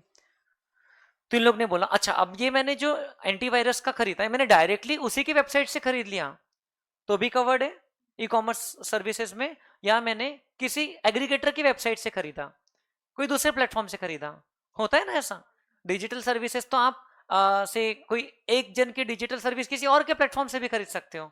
डिजिटल सर्विसेज में तो ये पूरा इंटरलिंक्ड रहता है, आप यहां से ऑर्डर प्लेस कर दे तो भी वो सर्विस आपको उस वेंडर से मिल जाएगी, so it will be still be covered as electronic service e commerce. समझ में आ रहा है क्या? So it is clarified that this provision shall be applicable to all the online supplies of services in addition to online money gaming and OIDAR। तो ये सिर्फ money gaming और OIDAR पे नहीं लगेगा, any taxable services supplied through e commerce operator पे लगेगा। तो हमने तो बात किया ही ना, 3 सर्विसेज हैं, न सिर्फ वो 2 OIDA और मनी गेमिंग नहीं है, वो तो 2 है ही है, सिर्फ उस 2 के अलावा और तीसरा कौन सा है? एनी अदर ई कॉमर्स ऑपरेटर के थ्रू जो सर्विस प्रोवाइड किया।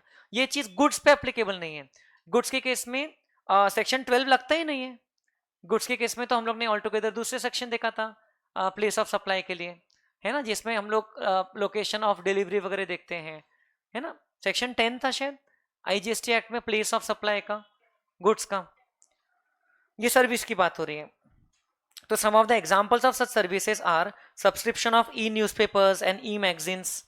There is a website called as maxter.com, उसमें ई मैगजीन्स का आप सब्सक्रिप्शन ले सकते हो, इलेक्ट्रॉनिक फॉर्म में मैगजीन अवेलेबल हो जाएगी, है ना, आपके लॉगिन अकाउंट के थ्रू। मुझे फ्री एक्सेस मिला था तो मैंने 1-2 साल देखा था, लेकिन वो उतना यूज नहीं आता है। Online subscription of entertainment services, OTT platforms, तो मतलब wide range of services cover हो गया। Online telecom services such as data pack वगैरह प्रोवाइड किया जा रहा है, और digital services through mobile applications.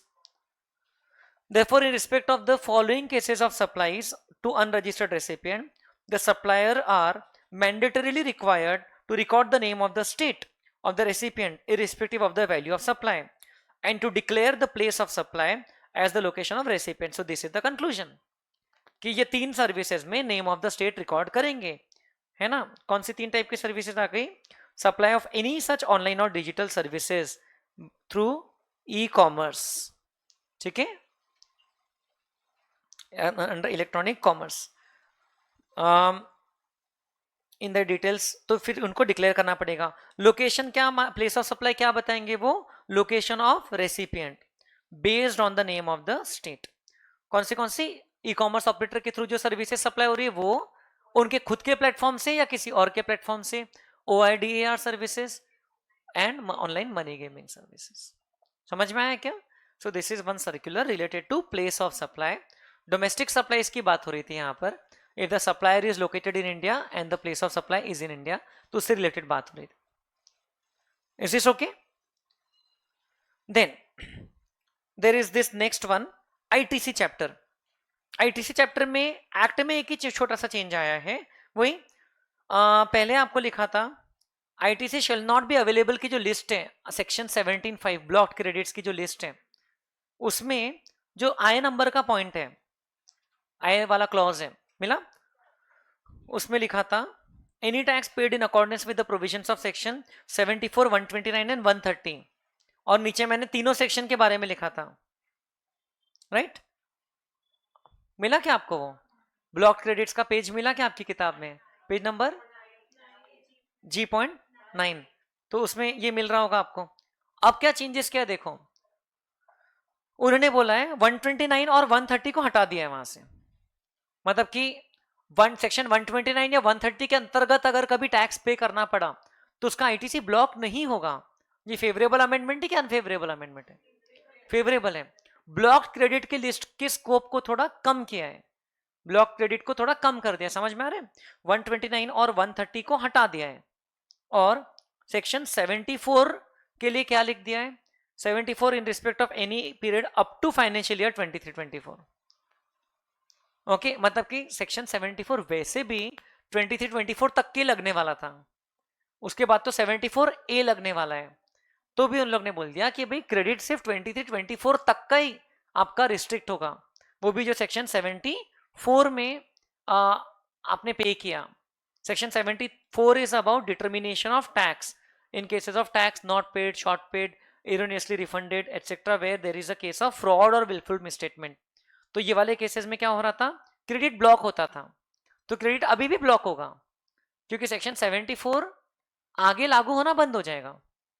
ठीक है. सो अभी कब तक के ब्लॉक होगा? Till the end of this year. उसके बाद क्या होगा? उसके बाद सेक्शन 74 एप्लीकेबल ही नहीं है, सेक्शन 74A एप्लीकेबल है और 74A का यहां रेफरेंस इंसर्ट नहीं किया है. इसका मतलब कि ब्लॉक नहीं होगा. अब क्रेडिट ब्लॉक नहीं होगा. अब अगर फ्रॉड, विलफुल मिसस्टेटमेंट या सप्रेशन ऑफ फैक्ट्स वाले केस में भी टैक्स पे करना पड़ा क्योंकि उसमें हायर पेनल्टी के साथ टैक्स ले रहे हैं, तो उसका क्रेडिट ब्लॉक नहीं हो रहा है. अब समझ में आ रहा है क्या? उसका क्रेडिट अब मिल सकता है, ऐसा लिखा हुआ है. सो ITC चैप्टर जो है उससे रिलेटेड देखो, ये यहां पर भी लिखा था पेज नंबर G.3 पे भी कि अगर सेक्शन 74 में अगर आपका डिमांड कंफर्म हुआ है तो आपको क्रेडिट नहीं मिलता है. लिखा था ना सेक्शन 74 में अगर डिमांड कंफर्म हुआ है, पेज नंबर G.3 पे लिखा था. लेकिन अब सेक्शन 74 तो 23-24 ईयर के बाद लागू ही नहीं होने वाला है. तो क्या होगा? 74A लागू होगा, लेकिन 74A का रेफरेंस तो वहां लाया नहीं गया है. इसका मतलब कि अब क्रेडिट नो मोर ब्लॉक होगा.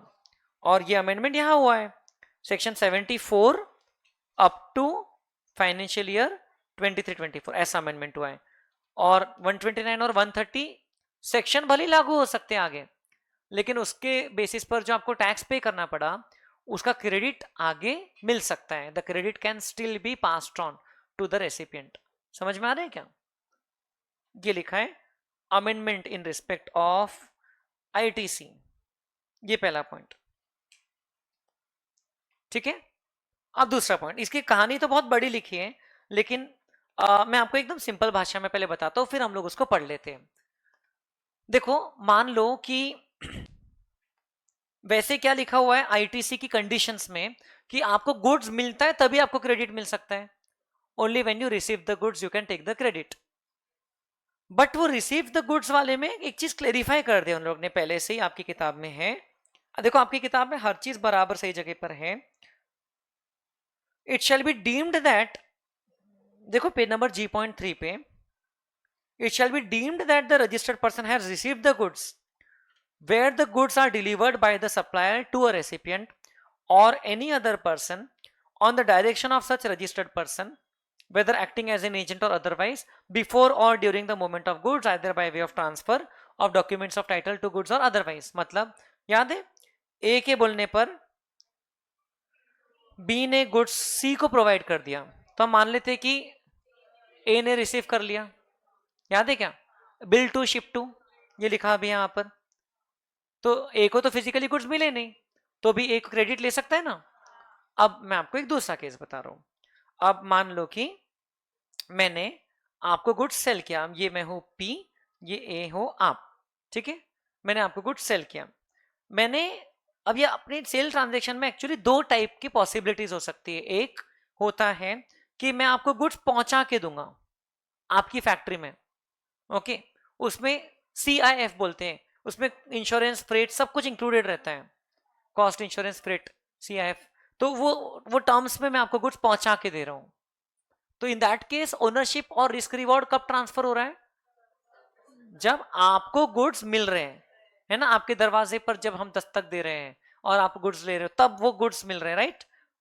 तो उस केस में तो आप क्रेडिट कब ले सकते हो, जब मेरे गुड्स यहां से निकल गए कि जब आप पहुंच गए। Agree.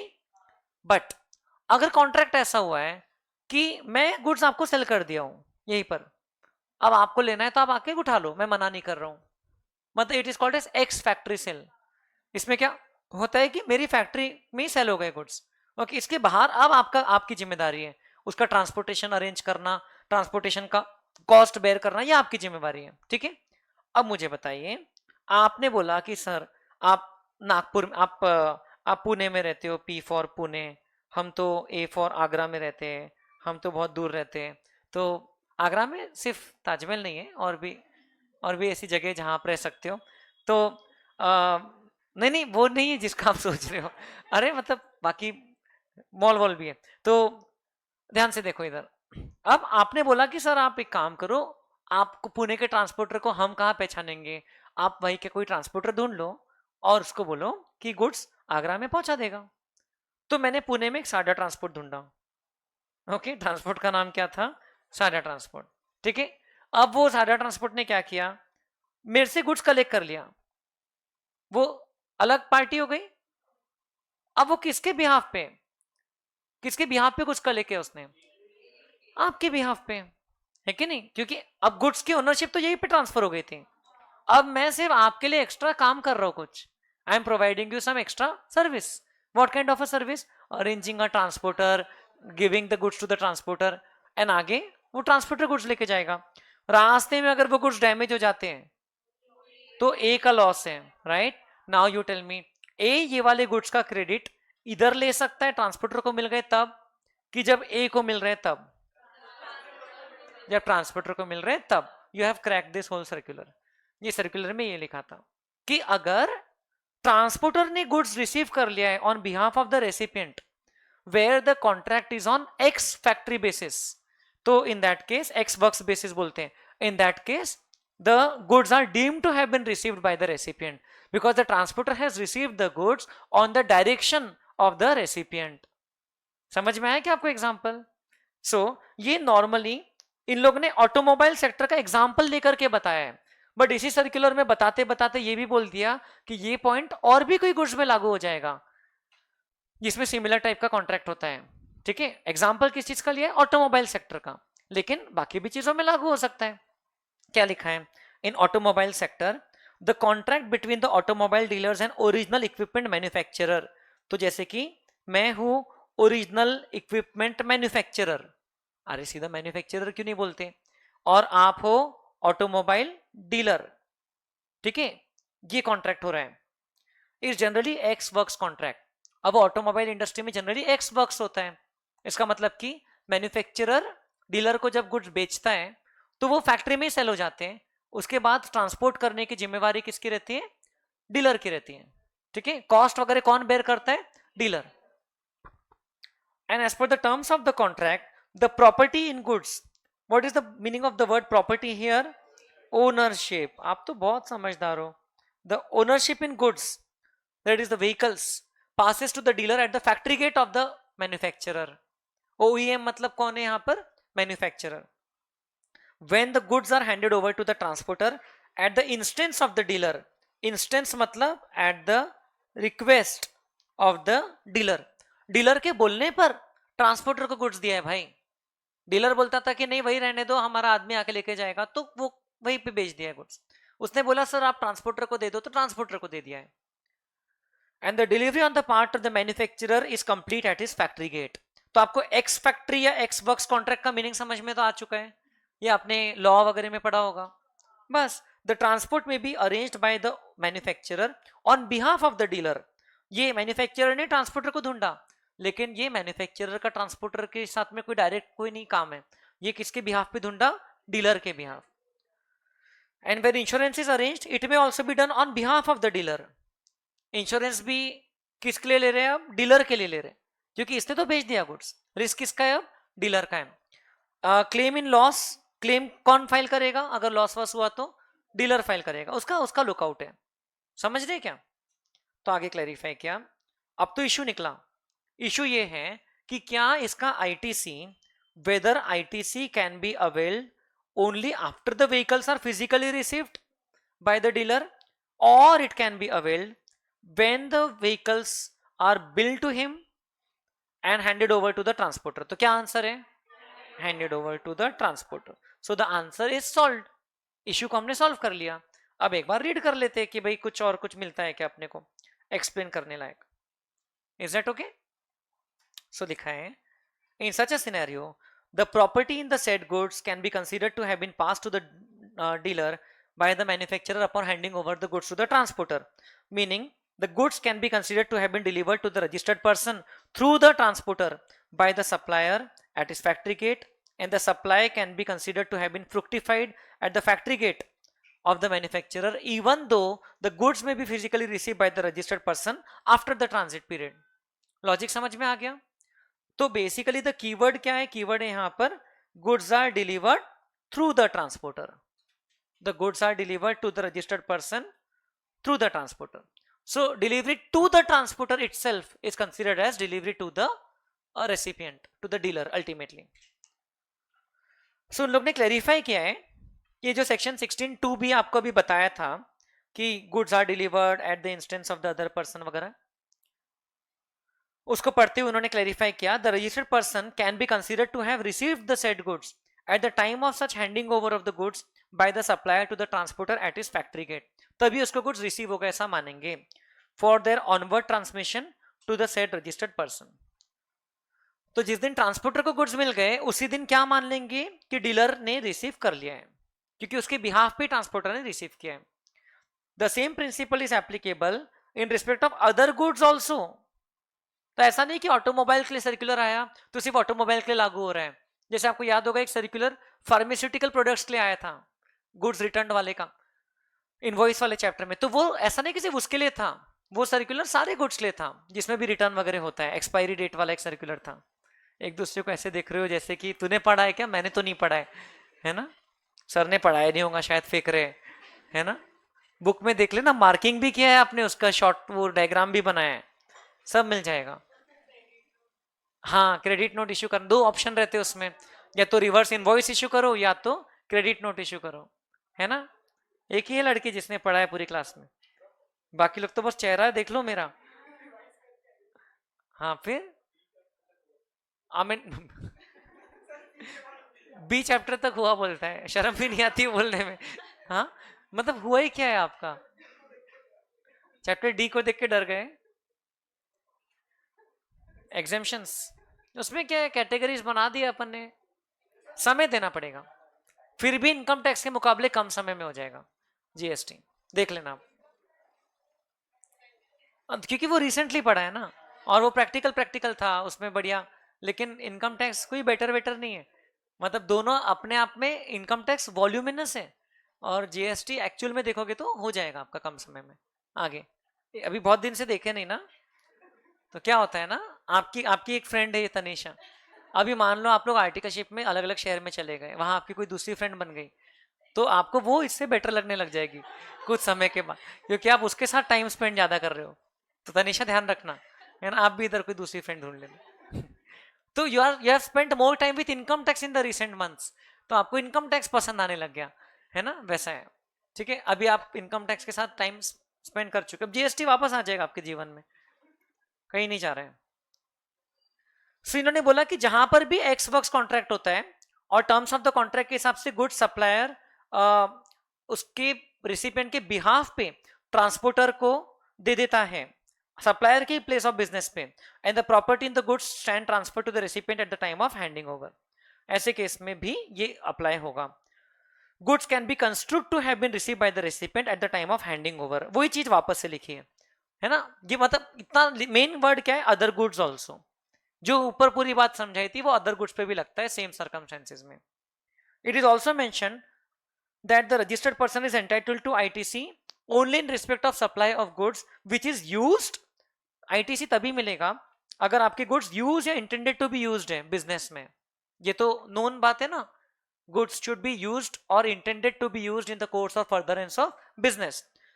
But if the goods are found to have been diverted for non business purposes, रास्ते में उसने पर्सनल पर्पस के लिए विड्रॉइंग्स कर लिया उसकी, तो क्रेडिट फिर नहीं मिलेगा, या जो लिया था क्रेडिट वो रिवर्स करना पड़ेगा, आइदर बिफोर रिसीविंग और after receiving. Okay, then the registered person shall not be entitled to ITC.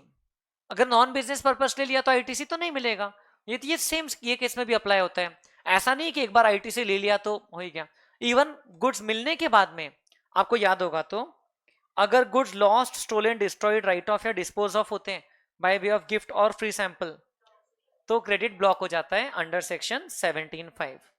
तो ये तो बात रहेगी, अभी भी वैलिड रहेगी। इस सर्कुलर का मीनिंग ये नहीं है कि ट्रांसपोर्टर को दिया तभी क्रेडिट ले लिया तो बाद में रिवर्स ही नहीं हो सकता है। क्रेडिट ये कंडीशन पे मिला है कि you will be using those goods और you intend to use those goods for the purpose of your business. समझ में आया क्या? ऐसा है बेटा। Collaboration batch, input tax credit, यहां तक समझा आपको? अब रजिस्ट्रेशन चैप्टर, रजिस्ट्रेशन चैप्टर में एक एकदम लास्ट में आप देखोगे एक सेक्शन 30 है जो which talks about revocation of cancellation of registration. आपका रजिस्ट्रेशन कैंसिल हो रहा है तो आप रिवोकेशन के लिए अप्लाई कर सकते हो, ठीक है। अ प्रॉपर ऑफिसर आपके एप्लीकेशन के बाद रिप्लाई करता है, देखो ये सेम वर्डिंग्स आपको मिल जाएगी वहां पे ढूंढोगे तो। अब उसमें ये इतना सा प्रोविजो, सेकंड प्रोविजो ऐड हो गया है। उसमें आपको फर्स्ट प्रोविजो लिखा था कि प्रॉपर ऑफिसर क्या कर सकता है, आपके रिवोकेशन के एप्लीकेशन को या तो एक्सेप्ट करके कैंसलेशन रिवोक कर सकता है या तो आपके एप्लीकेशन को रिजेक्ट कर सकता है। लेकिन ऐसे ही कर सकता है क्या? नहीं, उसको आपको एक अपॉर्चुनिटी ऑफ बीइंग हर्ड देना पड़ेगा, एक शो कॉज नोटिस देना पड़ेगा रिजेक्ट करने के पहले, ठीक है ना। अब एक नया प्रोविजन आ गया है, ये प्रोविजन का कोई खास मीनिंग नहीं है क्योंकि अभी तक उसमें कुछ प्रिस्क्राइब हुआ नहीं है। ये प्रोविजन सिर्फ पावर दे रहा है सेंट्रल गवर्नमेंट को। क्या लिखा है? Such revocation of cancellation of registration shall be subject to such conditions and restrictions as may be prescribed। Prescribe अभी तक ये कुछ हुआ नहीं है। आप पेज पलटा लोगे तो नए चैप्टर के अमेंडमेंट्स है, इसका मतलब इसके रिस्पेक्ट में रूल्स फ्यूचर में आ सकते हैं। रूल्स कौन इश्यू करेगा?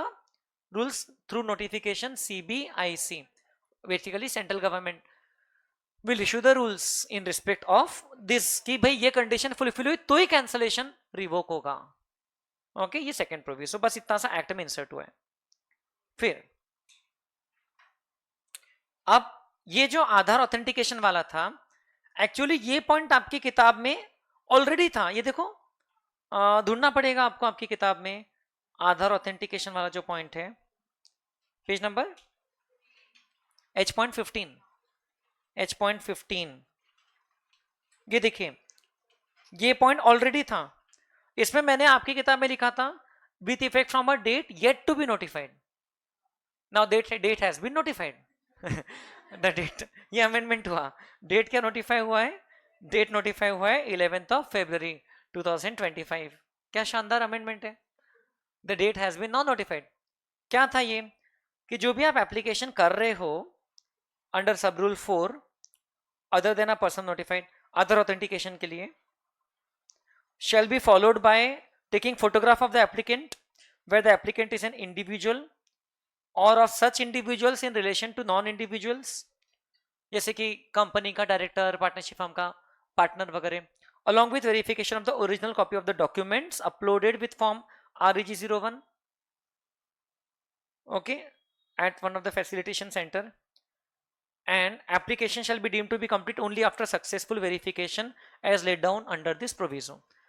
मतलब कि आपका फोटोग्राफ लिया जाएगा आपके फैसिलिटेशन सेंटर पे, ओके, और आप original copy of document submit करोगे तो ही आपका कंप्लीट माना जाएगा. ओके, सब रूल 4 में आपको याद होगा तो every application made under sub rule 4 based on data analytics and risk parameter, उसमें ये सब होता है ना, बायोमेट्रिक ऑथेंटिकेशन, फोटोग्राफ एटसेट्रा. तो उसमें फर्दर बोल दिया है कि डॉक्यूमेंटेशन वगैरह भी करना पड़ेगा. ये कब से लागू हो गया प्रोसेस, फ्रॉम 11 फरवरी. मुझे ये वाला अमेंडमेंट मैंने ऐसे कि जो मेन मॉड्यूल आई थी अगस्त में उसमें नहीं देखा, अगस्त सितंबर में जो आई थी, मतलब उसमें मैंने चेक नहीं किया कि उसमें इंक्लूडेड था क्या ऑलरेडी, क्योंकि सिर्फ डेट टू बी नोटिफाइड थी. लेकिन ये अमेंडमेंट जो है ये आपके सप्लीमेंट्री मटेरियल में अलग से नहीं दिखा मुझे, तो भी डेट नोटिफाई हो चुकी है, मीन्स 28, क्योंकि मैं तो एक एक सर्कुलर को अब 0 से देखता हूँ, ठीक है, वेदर और नॉट सप्लीमेंट्री मटेरियल में है. तो मेरे लैपटॉप में 2000 से ज्यादा रो आइटम की लिस्ट बन चुकी है अभी तक के, नोटिफिकेशन, सर्कुलर, एक्ट के अमेंडमेंट्स और आपके एग्जाम क्वेश्चंस, सब सब पूरे लाइन से मैं लगा देता हूँ, उसकी टैगिंग कर देता हूँ, और कोई भी चीज छूटना नहीं चाहिए. चैप्टर वाइज मार्किंग होती है, एक कॉलम रहता है whether relevant for inter exam और नॉट, बहुत सारे तो नो रहते हैं, वेदर रेलेवेंट बताया था ना आपको एक बार. तो अभी 2000 के ऊपर निकल गई वो लिस्ट, तो ये सब के इंक्लूड करते हुए, तो उसमें मेरे को ये पॉइंट मिला था, तो मैंने जाकर के देखा ये लागू कब से हुआ है, तो ये लागू हुआ है फ्रॉम 11 फरवरी. Is that okay? सो आपको आपको उसमें देखना पड़ेगा, कहां पर, आईसीआई के स्टडी मटेरियल में, क्योंकि ये आपके सप्लीमेंट्री मटेरियल में नहीं मिलेगा. वो सप्लीमेंट्री का वो है ना प्रिंट आउट, उसमें नहीं है, क्योंकि तो वो भी मैंने साथ साथ में उसको भी देख लिया, वो पूरी तरह अपने नोट्स में कवर्ड हो गया है, don't worry. Is that okay? Then section, then we come to chapter number I, जिसका हमने पहला एक मेजर अमेंडमेंट तो देख ही लिया है कि रेसिपिएंट को कब इनवॉइस इशू करना पड़ता है और कितने दिन में करना पड़ता है. कितने दिन में करना पड़ता है? 30 डेज में करना पड़ता है. फिर एक यूनिक एनरोलमेंट नंबर के बारे में एक पॉइंट आया है. A person who is required to generate e way bill shall submit the details electronically on the common portal. देखो, दो सर्कमस्टेंसेस है जहां पर अनरजिस्टर्ड पर्सन भी ई-वे बिल जनरेट करता है. आपको याद होगा तो ई-वे बिल वाला पार्ट आप खोलोगे, उसमें मिलेगा under 2 cases the unregistered person may also issue e-way bill. ये देखो यहां लिखा है unregistered person required to generate e-way bill in terms of the 4th proviso, okay, to sub rule 1. कौन से केस में होता है?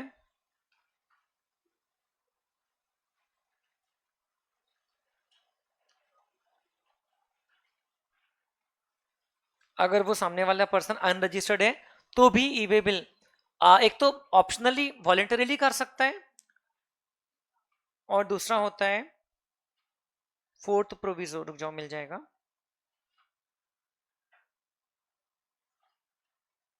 हाँ, ये रजिस्टर्ड पर्सन और the transporter may at his option generate and carry the e-way bill even if the value is less than 50,000. और दूसरा है where the movement is caused by unregistered person. Unregistered person required to generate e-way bill in terms of the 4th proviso to sub rule 1, or an unregistered person opting to generate e-way bill shall submit the details electronically on the common portal under so and so form either directly or through facilitation center, and उसको एक unique enrolment number दिया जाएगा. Okay, ये B और ई बेचारे दूर दूर हो गए, लेकिन वो बी है, बी। ठीक है, तो यहां पर यूनिक एनरोलमेंट नंबर के बारे में लिखा हुआ है। ये वाला भी जो अमेंडमेंट है, ये जो फोर्थ प्रोविजन आया था, ये एक्चुअल में 10 जुलाई को नोटिफाई हुआ था, बट दिस यूनिक एनरोलमेंट ये इफेक्टिव हुआ है with effect from 11th of February। ये मैंने यहां पर विथ इफेक्ट फ्रॉम 10th जुलाई लिखा है ना, it is actually with effect from 11th of February। अब आपके लिए ये फर्क नहीं पड़ता है यूनिक एनरोलमेंट नंबर वाला पॉइंट का, क्योंकि आपके लिए तो ये एप्लीकेबल है ही है ना, क्योंकि आपके एग्जाम के लिए तो 10 जुलाई क्या है, नोटिफिकेशन 10 जुलाई की डेट का है जिसमें यूनिक एनरोलमेंट नंबर के बारे में आया है, और लेकिन लागू कब से हुआ है, 11th ऑफ February से। ये वाले केस में जब वो हैंडीक्राफ्ट गुड्स का ट्रांसपोर्टेशन करता है ना, तब भी उसको मैंडेटरीली ई-वे बिल जनरेट करना पड़ता है, irrespective of the value of the consignment, है ना। Where handicraft goods are transported, तो अगर वो अनरजिस्टर्ड है तो भी उसको ई-वे बिल जनरेट करना पड़ता है। तो ई-वे बिल जनरेट किस बेसिस पे करेगा, रजिस्ट्रेशन नंबर नहीं है तो यूनिक एनरोलमेंट नंबर के बेसिस पे। Unique enrolment number shall be generated for such unregistered persons. Is this okay? And I.3 में लिखा है what are the consequences of failure to maintain the accounts. Amendment क्या है, कुछ नहीं, कि आपका जो टैक्स वगैरह डिटरमाइन होगा एज पर 73 और 74, एंड अब आ गया है और 74A, those provisions shall apply for determination of tax. तो this not a major amendment, ठीक है। 73 74 के साथ कौन सा आ गया, 74A। देन पेज नंबर 10 पे चैप्टर जे के भी अमेंडमेंट्स वैसे ही हैं। देखो 74A, आप इसका अगर पॉइंट ढूंढोगे तो लास्ट प्रायोरिटी आपको याद होगा तो tax amount determined by the authorities वाला जो रहता है, पहला सेल्फ असेस्ड टैक्स रहता है प्रीवियस टैक्स पीरियड्स का, दूसरा self assessed tax and other dues related to current tax period, priority of set off, और तीसरा रहता है any amount payable under this act including the demand determine under this sections. अभी section में और कौन सा सेक्शन इंसर्ट हो गया है, 74A। बस ये अमेंडमेंट है। देन इसमें भी इंटरेस्ट में भी 74A आ गया है। Interest on tax payable in respect of supplies made during a tax period and declared in the return for the said period after the due date, except where such return is furnished after the commencement of any proceedings under 73, 74, 74A। तो अगर ये proceeding शुरू हो गई है तो फिर interest पूरे अमाउंट पे जाएगा, अदरवाइज इंटरेस्ट सिर्फ कैश लेजर वाले पार्ट पे जाएगा। याद है क्या आपको, हम लोग ने देखा था कि अगर आपने रिटर्न लेट फाइल किया है, रिटर्न लेट फाइल किया है, तो जितना पोर्शन ऑलरेडी आपके पास में था क्रेडिट का, तो उतना तो आप वैसे भी यूज कर सकते थे।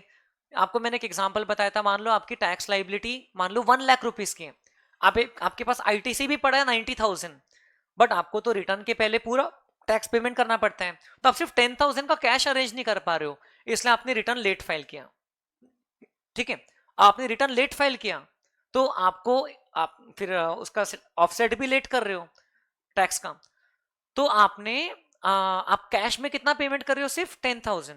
तो उन्होंने बोला ऐसे केस में इंटरेस्ट सिर्फ 10,000 पे लगेगा, इंटरेस्ट पूरे 1 लाख पे नहीं लगेगा। याद है क्या आपको, only on the net portion paid by debiting the E cash ledger and not on the gross tax liability. कुछ याद आ रहा है क्या, ऐसा लिखा था। तो अब उसमें बोल दिया कि भाई ये एक्सेप्शन जो है कि नेट पे लगेगा, it will not be applicable if the return is furnished after commencement of any proceedings under this sections. तो वो सेक्शंस के लिस्ट में 74A ऐड हो गया, मतलब वो रिटर्न आपने खुद की मर्जी से लेट फाइल किया बिना कोई प्रोसीडिंग इनिशिएट हुए तो सिर्फ नेट टैक्स लाइबिलिटी पे लगता है इंटरेस्ट, अदरवाइज किस पे लगता है, ग्रॉस टैक्स लाइबिलिटी, मतलब पूरा 1 लाख। तो ये वाले सेक्शन में अगर नोटिस आ चुकी है आपको और फिर आपने रिटर्न फाइल किया है तो इंटरेस्ट किस पे लगेगा, पूरे अमाउंट पे, टोटल ग्रॉस अमाउंट पे। Is that okay? और वही चीज यहां पर अमेंडमेंट आया है रूल 88B में, तो रूल 88B में भी उन्होंने वही किया है, except where return is furnished after commencement of any proceeding under 73, 74 और 74A। अब एक चीज मिस हो गई थी आपके सिलेबस में, ये it's suppose to be a part of the book even prior, लेकिन ये नहीं है आपकी किताब में, लेकिन अभी मेरे ध्यान में आया तो मैंने इसको इंक्लूड कर लिया है, इसको आप पढ़ लीजिए। अब क्या होता है, जो मैंने आपको एग्जांपल दिया, मान लो आपकी लाइबिलिटी 1 लाख रुपीस थी, ठीक है, और ड्यू डेट के दिन आपके पास में 90,000 का क्रेडिट था और 6,000 का कैश लेजर में भी बैलेंस था, लेकिन 4,000 की कैश अरेंज नहीं कर पा रहे थे, इसलिए आपने रिटर्न लेट फाइल किया। ठीक है, कैश लेजर में भी कितना बैलेंस था? 6,000 का, और आपसे 4,000 का प्रॉब्लम है अब, और क्रेडिट लेजर में कितना था? 90,000। अब आपने रिटर्न लेट फाइल किया और उसके जस्ट पहले आपने 4,000 पे करके पूरा ऑफसेट भी कर दिया। अब मुझे बताइए इंटरेस्ट किस पे लगना चाहिए? 1 लाख पे कि सिर्फ 10,000 पे कि सिर्फ 4,000 पे? 4,000 पे। तो 6,000 पे इंटरेस्ट नहीं लगना चाहिए, उसके लिए ये वाला प्रोविजो है। ये प्रोविजो में लिखा है, where any amount has been credited in the electronic cash ledger as per section 49(1) on or before the due date of the filing of the return, but is debited from the said ledger for payment of tax while filing the said return after the due date। मतलब आपने पैसा तो पहले ही deposit कर दिया था, but return आपने late file किया, इसीलिए वो बाद में एडजस्ट हुआ। समझ रहे क्या? क्रेडिट कब होता है कैश लेजर में पैसा? क्रेडिट कब होता है? जब आप कैश डिपॉजिट करते हो। डेबिट कब होता है? जब आप रिटर्न फाइल करते हो, है ना, और रिटर्न लेट फाइल कर रहे हो। The said amount shall not be taken into consideration while calculating such interest if the said amount is lying in the said ledger from the due date till the date of its debit at the time of filing return। मतलब कि उतना amount आपका maintain था balance में, उसका आपने और कहीं यूज नहीं किया, तो वो अमाउंट पे आपको इंटरेस्ट नहीं लगाया जाएगा। मैंने तो आपको एग्जांपल छोटे अमाउंट का दिया। अब मान लो कि टोटल 10 लाख की लाइबिलिटी थी, आपका 6 लाख का आईटीसी था जिसको आप सेट ऑफ कर सकते थे, आपका 3 लाख का अमाउंट कैश लेजर में डिपॉजिटेड था, लेकिन 1 लाख की कैश कम थी, इसीलिए आप रिटर्न लेट फाइल कर रहे हो और तब ऑफसेट कर रहे हो, तो आपको इंटरेस्ट पूरे 10 लाख पे नहीं लगना चाहिए। 6 पे तो वैसे भी नहीं लग रहा था, याद है? ऊपर ही लिखा था ना नेट टैक्स लाइबिलिटी पे लगेगा, लेकिन सिर्फ पूरे कैश लाइबिलिटी पे भी नहीं लगेगा। उसमें भी कितना छोड़ देंगे? जितना कैश आपने एडवांस में डिपॉजिट कर दिया है, ओके, रिटर्न फाइलिंग के ड्यू डेट के पहले से, और उतना बैलेंस आगे तक के मेंटेन्ड है जब आपने रिटर्न एक्चुअल में फाइल किया, तो उस केस में अब वो नहीं होगा। बट ये सारा जो बात हो रही है नेट अमाउंट पे टैक्स इंटरेस्ट लगाने की, it will not be applicable if it is a case of return furnished under any of these sections. अगर ये प्रोसीडिंग स्टार्ट हो चुकी है तो फिर आपको नेट पे नहीं, फिर आपको इंटरेस्ट लगेगा तो ग्रॉस अमाउंट पे लगेगा, फिर वो सेक्शंस के हिसाब से। बात समझ में आई क्या बेटा? अब ये देखो, एक्चुअल में जो अमेंडमेंट्स है चैप्टर नंबर जे में, वो सारे अमेंडमेंट का एक ही टाइटल है। सेक्शन 74A का रेफरेंस आया है सेक्शंस और रूल्स में। देखो, पहला आपने देखा, दूसरा देखा, तीसरा देखा, ये मिस हो गया था इसलिए आपको ये नया लग रहा है, जबकि ये बुक का ऑलरेडी पार्ट होना चाहिए था। ओके, ये मेरी तरफ से मिस हो गया था। और ये चौथा, टीडीएस वाले डिफॉल्ट में भी, अगर आपने टीडीएस वाले पार्ट में डिफॉल्ट किया तो सेक्शन 74A भी लागू हो सकता है आपके ऊपर, okay, for determination of tax. So ज्यादा मेजर अमेंडमेंट्स नहीं है पेमेंट ऑफ टैक्स वाले चैप्टर में। And last is which chapter? Returns chapter. उसमें जीएसटीआर 7 के बारे में बात की गई है। GSTR 7, return for tax deducted at source. तो उसके जो वर्डिंग्स थे पहले और अभी, उसमें फर्क क्या है आप देख लीजिए। जो वर्डिंग्स थे उसके, section 39(3), every registered person required to deduct tax at source under the provisions of section 51 shall furnish in such form and manner as may be prescribed a return electronically for the month in which the deductions has been made within 10 days after the end of such month। चलो, attempt तो लगते ही है, तो अपने को भी तीसरे attempt में फाइनली अपना भी कंप्लीट करेंगे। तो मैं 3 बार क्या बोल चुका हूं आपको ऑलरेडी, कि पहले ये चीज एक्ट में लिखी थी कि 10 डेज के अंदर रिटर्न फर्निश करना है टीडीएस डिडक्टर को। अभी कहाँ लिखा हुआ है? अभी ये चीज रूल्स में बोल दिया है कि भाई हम लोग रूल्स बना देंगे, provided that the said person. हाँ, और एक चीज बोल दिया है कि रिटर्न उसको फर्निश करना ही पड़ेगा वेदर और not any deductions have been made during the said month. मतलब कि टीडीएस का रिटर्न नील रिटर्न भी रहा तो भी फर्निश करना ही पड़ेगा। टाइम लिमिट फिर प्रिस्क्राइब कर दिया है, तो यहां पर तो बोल दिया टाइम विल बी प्रिस्क्राइब, तो प्रिस्क्राइब कर दिया है। ये रूल नंबर 66(1) में अमेंडमेंट ला दिया है, और उसमें उन लोगों ने बोल दिया फॉर्म नंबर तो सेम है जीएसटीआर 7, ये टाइम लिमिट प्रिस्क्राइब कर दिया है, ऑन और before the 10th day of the month succeeding the calendar month. समझ आया क्या? और उसके बाद में ये एक अगेन छोटा सा अमेंडमेंट 73, 74 के साथ कौन सा आ गया है? 74A, रूल नंबर 88D जो है उसमें उन लोगों ने ऐड कर दिया है 74A। सो ये आप रूल के साथ में देख सकते हैं। लॉजिक आपको समझा दिया है कहाँ कहाँ पर क्या क्या हुआ है। चैप्टर खत्म, सिलेबस खत्म, 1:15 का टाइम था, मैंने आपको जल्दी फ्री कर दिया है। Is that okay? सो ये अमेंडमेंट्स थे फॉर सितंबर 25 एग्जामिनेशन। आपको और कुछ भी लगता है तो आप पूछ सकते हो। जीएसटी में रिवाइज करोगे तो याद आ जाएगी चीजें, ठीक है? अभी बहुत दिन की गैप होगी इसलिए याद नहीं आ रहा होगा। चलिए, थैंक यू।